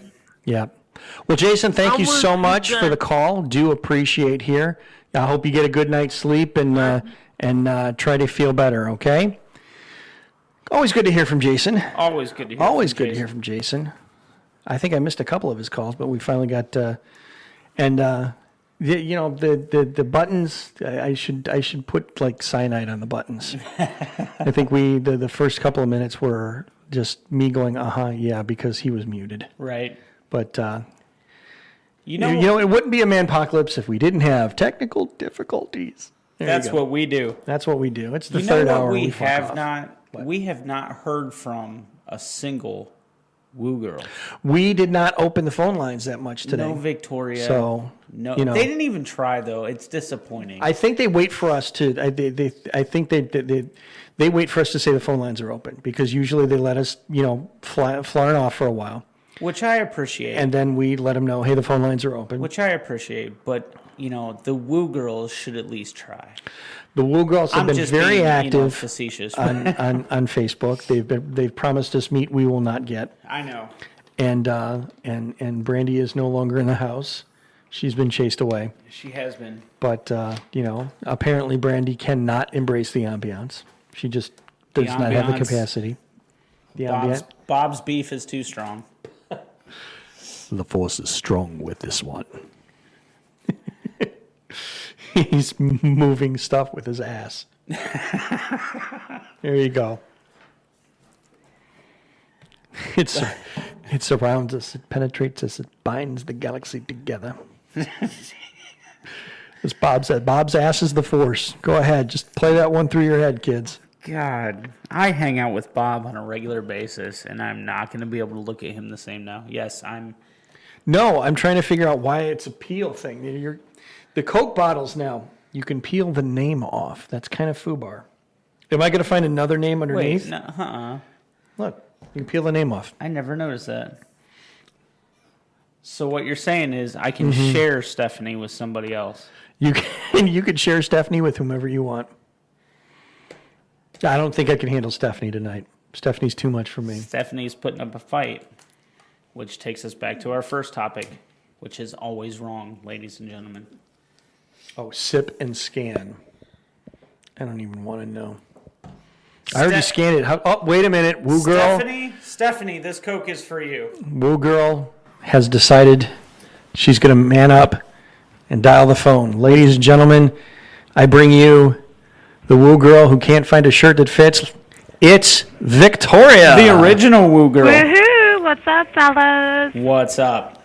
What is Oh, up? nothing. I was dealing with a crisis, so Oh. that's why I haven't been able to call. She's dealing with a crisis. Yes. What kind of crisis? Midlife. Boyfriend crisis? Oh, no. Oh. Victoria, is there a week where you're not dealing with a boyfriend crisis? No. It's actually not something involving our relationship. It's actually he's not feeling too good. So I'm you trying poisoned him. to be the good, supportive girlfriend and trying to be moral supportive since I can't be physically there. Gotcha. So, wait, you're being morally supportive because you can't be physically there. Is he in another continent? No. No, you He's got at to remember the home previous and conversation. I have no way to get to where he's at. So What was the previous I don't conversation? drive. That they're being good because he is technically still married. Yes. Yeah, I must have slept through that. Yeah, you missed that memo. Well, you were. I didn't get. That was with that was the memo about the TPS report. So shush. I believe you were still on. What pain meds were you on? Percocet. Percocet. Yes, I believe that those were the Percocet days. So Victoria was hitting on me while I was on Percocet, and she's got a married guy. That's a little interesting. And Brandy hates you. And Brandy hates me. Brandy's going to bring me poison meat. How can anybody hate you, though? For real. How can anybody hate either one of you? Right? I don't know. We're amazing. I have been told I'm an asshole. I want to know how Brandy hates me. She's been to my house. I've grilled food for her. Her daughter is like my niece, but yet Brandy hates me too. Wow. I think it's hate by osmosis. It is, because she hates you so much. Her hatred for me is dripping off of me, and it's just kind of flowing onto you. But that's okay. We've got Victoria. There you go. Victoria. The original woohoo girl. Victoria and her shirts that don't fit. That, you know what? Honestly, I wish I could find shirts that fit. And it's not, and it's like what you said earlier about the mom shirts. No, I refuse to look like the 80s, 90s, like mom, like exactly ginormous, like you could pitch a tent under these shirts. Wait a minute. Time out. So you're saying no to shoulder pads? Yes. Oh, shoulder pads are hot. What are you talking about? Ew. Gross. You forget, I grew up in the 80s around all of that, so yeah, no, not cute. So not cute. So I should take back that case of Aquanet that I bought you, huh? Yeah, that's going to go right into the bonfire and watch it go kapooey. She's going to throw aerosol cans into a bonfire. You know, there's a reason that there's a little warning on the side of the can that says "Do not incinerate," right? Yeah, but it makes it more fun that way. Jesus Christ. That, ladies and gentlemen, is why she's a woo girl. She's our woo girl. There you go. But no, I completely, I get the issue you have finding clothes because, like I said, anything that'll actually fit. We have somebody joining in. Uh-oh. Thank you for contacting the Manpocalypse radio show. You are on the air. How could I hate you two? I don't know. I don't know. That's what we're trying to find out. Is this the lovely I Brandy? don't hate either one of you. This yes, is it the lovely Brandy, yes. Hi, Brandy. Brandy who dangles meat in front of us but never delivers. Yeah. I'm going to bring you food. Oh, wait. When's your show again? Yeah, we only advertise it like I know always. when this show is, but it just so happens that it falls on a night that I have Derek. You mean like next week when it's on Saturday? Well, no. Next week when it's on Saturday, I'll actually be able to bring you your food. It better show up. And you need to stop and pick up Victoria on your way in. I won't be able to make that one, guys. I'll be at a wedding. Oh, he's finally decided to give you the wedding you wanted, huh? No. One of his best friends is getting married, and He's marrying you off to one of his best friends? Boy, that's keeping it in the family. We're just messing with you. Oh, I totally missed it, because I only caught part of it. He said, why's your dude marrying you off to one of his friends? No. Oh, I get it now. Ha, ha, ha. Funny. No, See, I can Michael only go will just this have to make fast. sure that he reminds me to bring food for you guys. Why do I have to remind you? Your love for the Manpocalypse should be so strong that you don't need reminding. But it's not. Do I not tune in like every week? I don't know. I honestly don't know. We haven't seen the numbers yet. We don't know.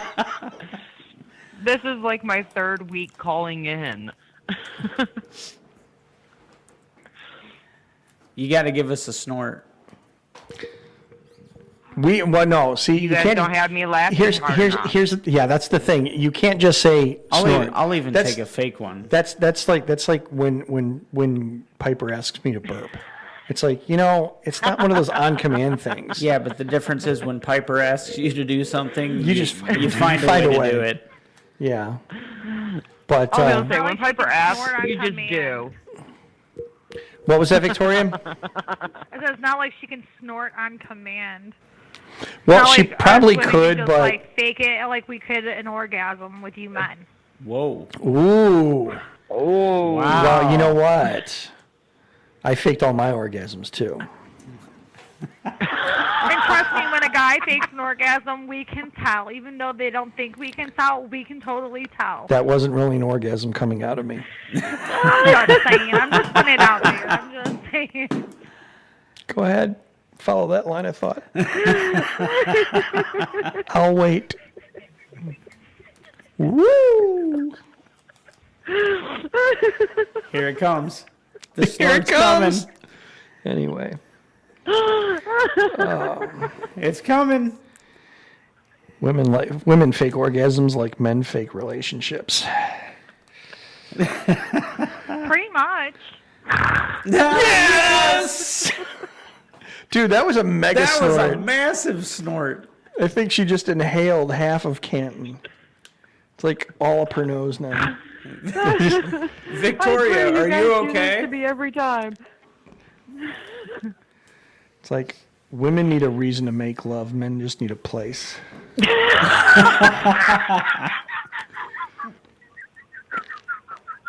This is going to be a good one. Okay. There it is. Somebody is going to hyperventilate here soon. Dude, and it's going to be my... Dude, good Lord. At the 4th of July cookout that I had, we got her to snort 53 times in a row without stopping. No, Bob is egging me on right now. There's a deviated septum somewhere that needs to be repaired. Yeah. Oh, Lord. Do you do that in your sleep, too? There's a No. there's a nose and throat doctor out there listening right now going, oh my God, I want her in my office. I could do a whole case study. There's a lot of doctors that are listening going, oh, I want her in my office. Here it comes. That was fun. Oh, anyway, Victoria, what the heck were we talking about? Boob shirts. Boob shirts. So way off topic. Boob shirts. Yeah. No, I completely agree and understand your plight because my wife hates. Like, let me she put it hates like this. shopping I for have to wear clothes. scrubs for work, and even my scrub tops. Like, I even show cleavage, and it's not even my fault. Oh, I completely, I believe you and I agree with you. It sucks. Yes, but aren't you Well, and that's providing a service to your patients by making them feel better and curing them of whatever ails them by... Yeah, well, it wouldn't be so bad if I didn't have a 72-year-old patient who pointed out my figure every time I go to his house. Well, okay, let me ask you this much. If he's a 72-year-old patient, correct? Yeah. Is yours the only figure that he gets to point out on a regular basis? No. Well, here's the deal, and here's the rule of thumb that you need to live by. 72 is still creepy. However, anything past 80 is a bonus round, and everything goes. Okay, because if I everything after 80, you're just hitting boss level at that point. If I hit 81, God help whoever is taking care of me. I probably can't say. I hit 81, I'm eating Viagra like Pez. Yeah, it's just who wants to see Papa's pee-pee? I'm gonna put him in a bowl, pour milk over him, and eat him like cereal. I'm gonna have parts of me that aren't supposed to be hard. Dude, why do you have a boner on your nose? Don't ask. Dude, Mike's about to snort. That's pretty bad. No, I'm not gonna snort. My God. We made Victoria choke and Brandy snort. I could just imagine the chest heaving going on. Was it the Papa's pee-pee comment? It was either that or the bowl of Viagra. Viagra bits with a secret toy surprise inside. Get it? She got it. Seriously, 81, I'm going to mainline freaking, vodka and anything else. He's going to be mainlining speed. You can see where our priorities are. He's going to be mainlining speedballs. I'm eating Viagra for breakfast. Ladies and gentlemen, which one of us is more FUBAR? And I'm going to walk down the street. Who wants to see Papa's pee-pee? And every 5 minutes, look at her camel toe. I mean, just whatever stupid shit comes to my mind at 81 is coming out of my mouth. Ladies and gentlemen, Topless Bingo. Featuring Paw Paw. Oh my goodness gracious. So, Victoria? You're killing her over there. Victoria, just remember, if one of your Boobs. patients... No, I wasn't going to say boobs. If one of your patients is 80 or above, you just let them be. They're on the bonus round of life. I think we've more than adequately provided you proof that if one of your patients is over 80, it could be worse. Yes. It could be one of us. One of us. One of us. Touche. Oh. Boing. Moist. Oh my goodness. Oh my. But on the other hand, where you were coming I got it from, on both Victoria- hands right now. There is no other hand. Oh my god. Unless you want my. to spend an arm and a leg to go and buy clothes, you're going to end up going broke just to buy clothes to cover yourself. Regardless. Exactly. Oh, see, Because you have to shop at a higher end store. I completely agree with you, ladies. I can attest to that. When I go T-shirt shopping, when I see a T-shirt that I like online, I'm like, oh, I got to get that T-shirt. I'm up to 3X now because let's so face you it, have to I'm pay fat. the extra. You have to pay the I have to tent pay fee. more because we're giving you more material. It's a tent fee. Yeah, it's a tent fee. Zipper not included. Well, and that's the whole problem. In order for a woman to sit there and dress to where she's actually covering herself, if she is big-chested, heaven forbid, they be on a budget, because then they have to sit there and they have to go to like Lane Bryant or something and end up having to spend an arm and a leg to cover themselves up with what God gave them. All right, let me spin this around for a second here. Can we make the same argument for somebody who is not incredibly endowed? See, I'm gonna stand by your stunned to silence that that's probably not the case. I can actually make an argument to that one. Okay. Because my ex-mother-in-law, she is so freaking tiny, and it makes me so disgustingly sick because this woman is older than me, okay? She's in her, we'll just be generous and say late 40s, early 50s. I don't want to put an exact age on it because I don't want to put her out there, but this woman still shops in a juniors department. Okay. Mm-hmm. But And dresses like one. But does she? Okay, she's doing that on purpose, though. She theoretically can find clothes that fit her, the correct? only clothes that fit her. She is literally Unfortunately, that freaking tiny, and she's all of maybe 5'2" if she's lucky. Okay. Unfortunately, that's a lot of women anymore. They have to either shop in the junior section or the kids section to find clothing that fits them if they're that tiny. Okay, so we're talking about extremes on here. We're talking about Dolly Parton versus someone what sounds like Bella's size, for God's sake.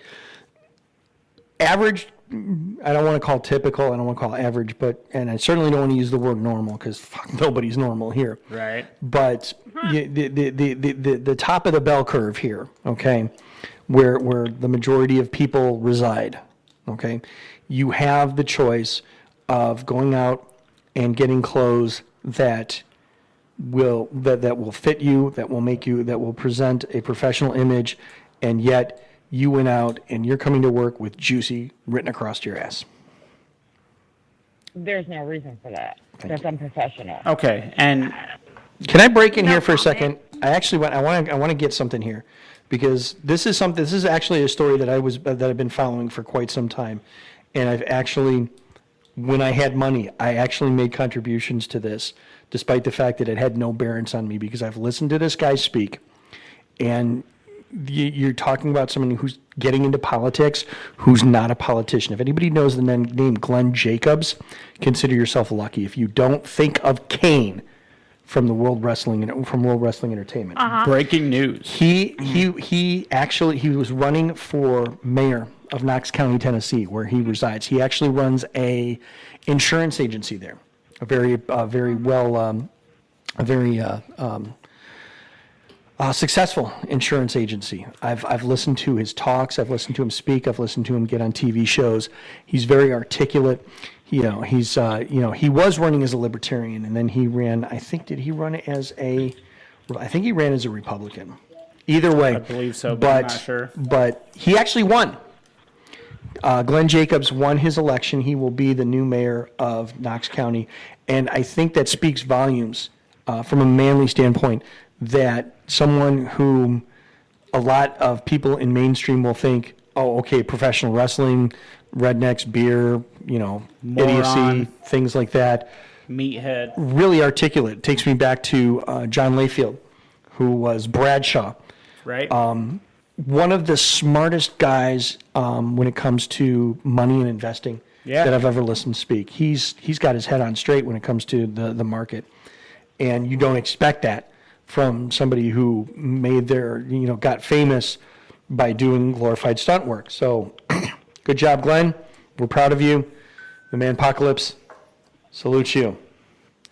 And now back to the boobs. All right. So again, we're talking about people that actually have the choice of, I want to go to work and I want to present an image, but I'm going to do this. I'm going to let my cleavage hang out, and I'm going to wear spaghetti straps, and I'm going to wear stuff that lets the bottom of my ass cheeks hang out, because I'm going to force men to look at me, and then I'm going to accuse them of sexual harassment. There's kind of a difference between, okay, you can look at this person and tell how the shirt was designed to fit, and just because their chest size is so big, it fits a little bit differently. Yep.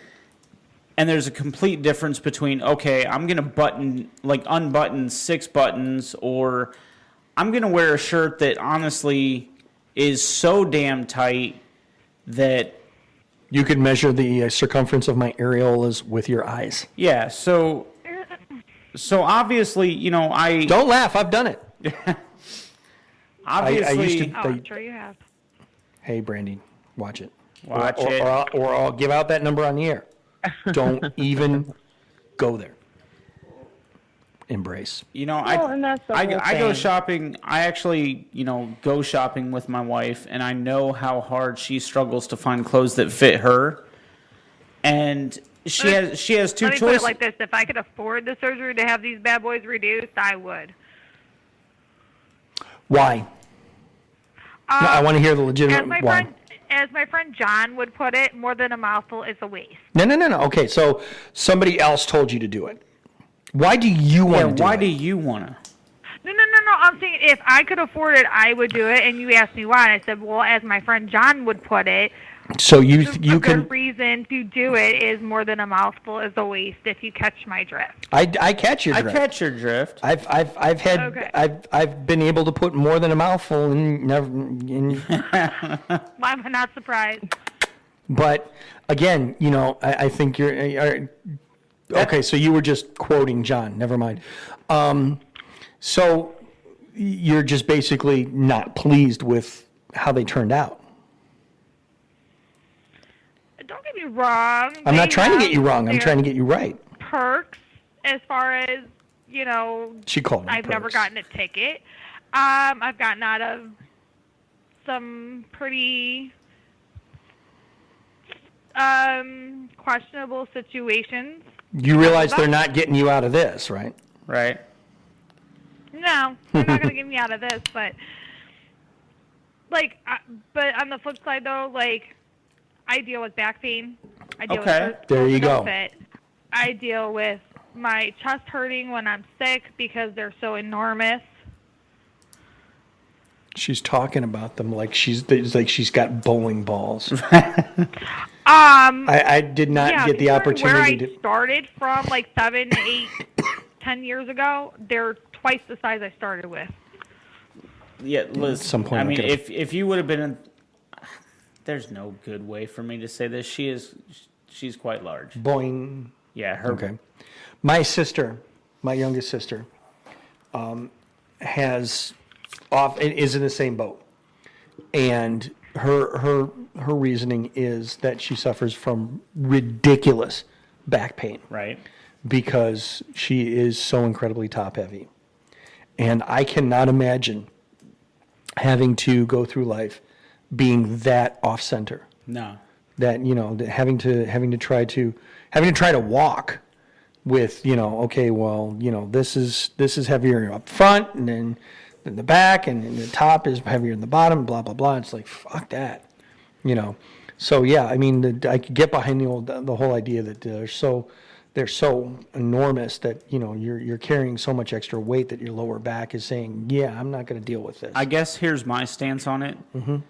Is I can totally, like you said, get behind that idea. Yep. I will say this, Victoria. I don't like the fact that you quoted your friend John. And the main reason is, and this I would say to any woman out there, don't get your breasts enlarged. Don't do anything to yourself because don't do somebody anything told you to to. yourself because a guy said anything. Period. End of story. I know, he was just stating that, like, some women are just too big and it's, like, wasteful because of how big they are because it's, like, it's not pleasurable for the guy.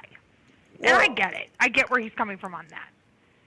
Well, perhaps it's just not pleasurable for him. Yeah, for that guy. Right. Like I said, I get where he's coming from on that because he's had some girlfriends that have had bigger ones than me, and I'm going, how the Good hell did God. you not suffocate? I look forward to the opportunity to try to figure out where I left my keys in there. But no, I mean that's what I would say is.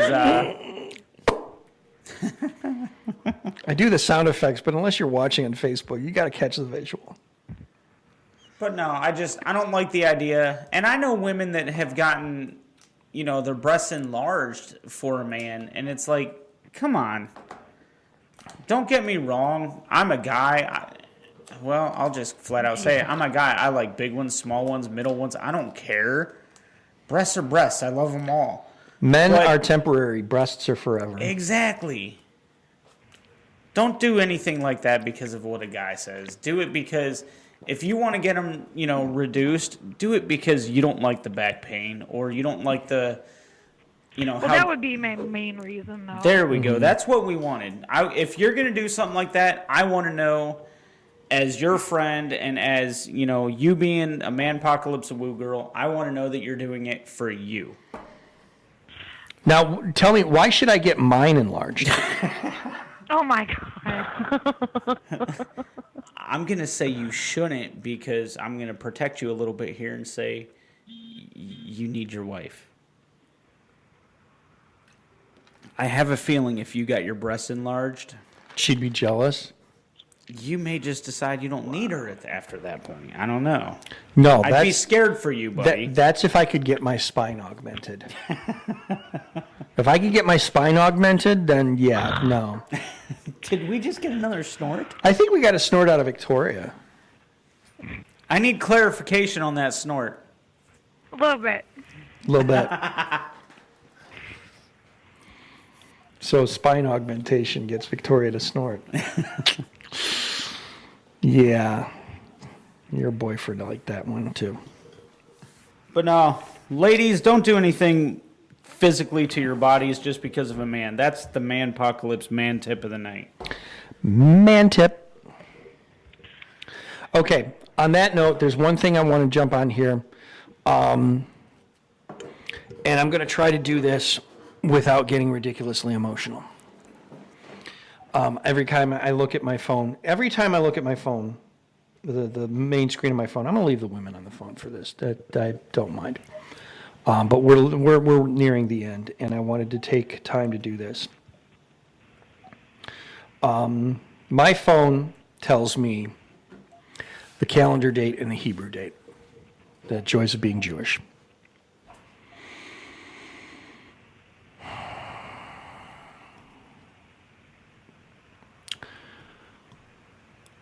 The Hebrew anniversary of the passing of a loved one is referred to as a yard site. Mm-hmm.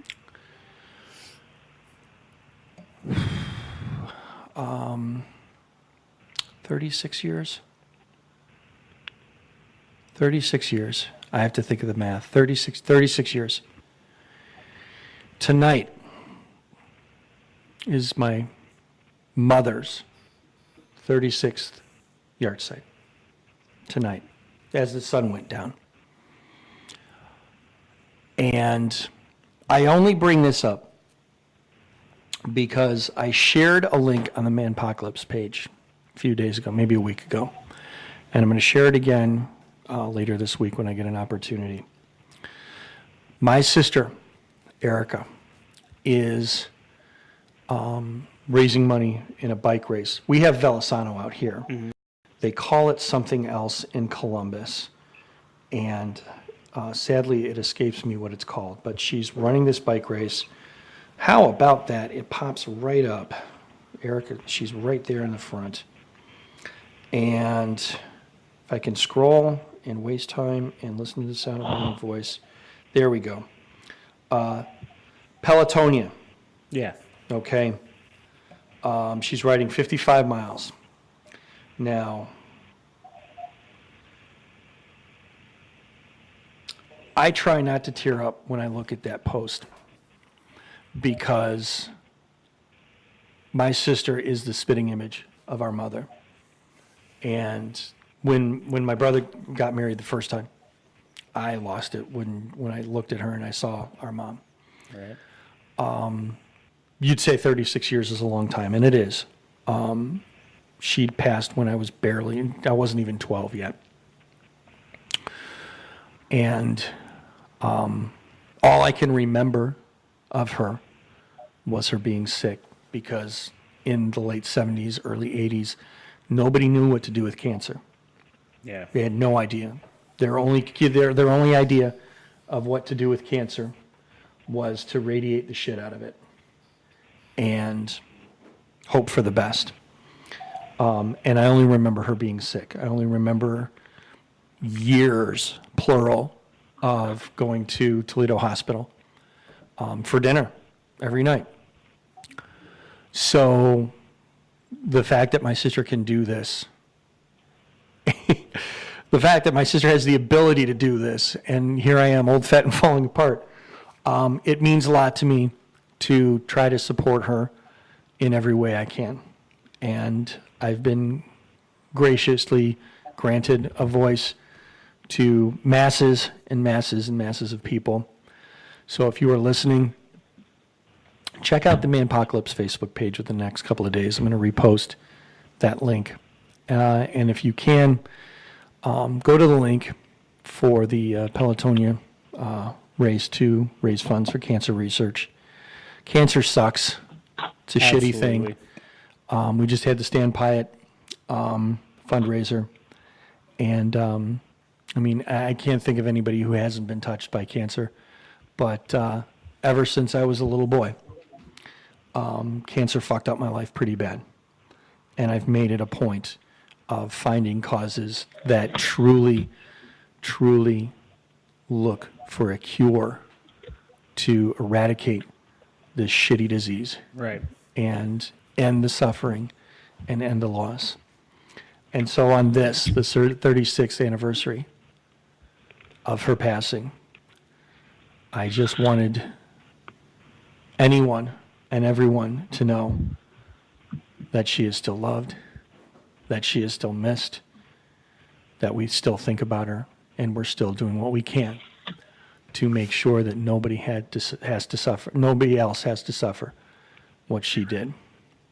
Absolutely. And one more final thought. Moist. Because we can't end the Manpocalypse on a sad note like that.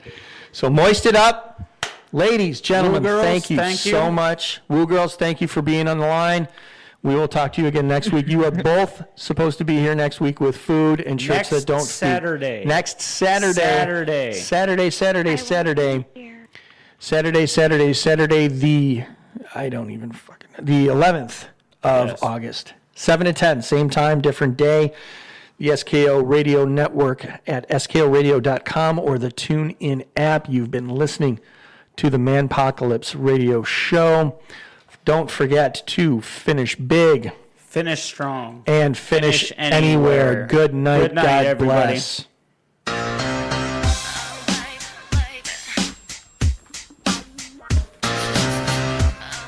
Good night, Facebook Live. Thanks for another wonderful evening.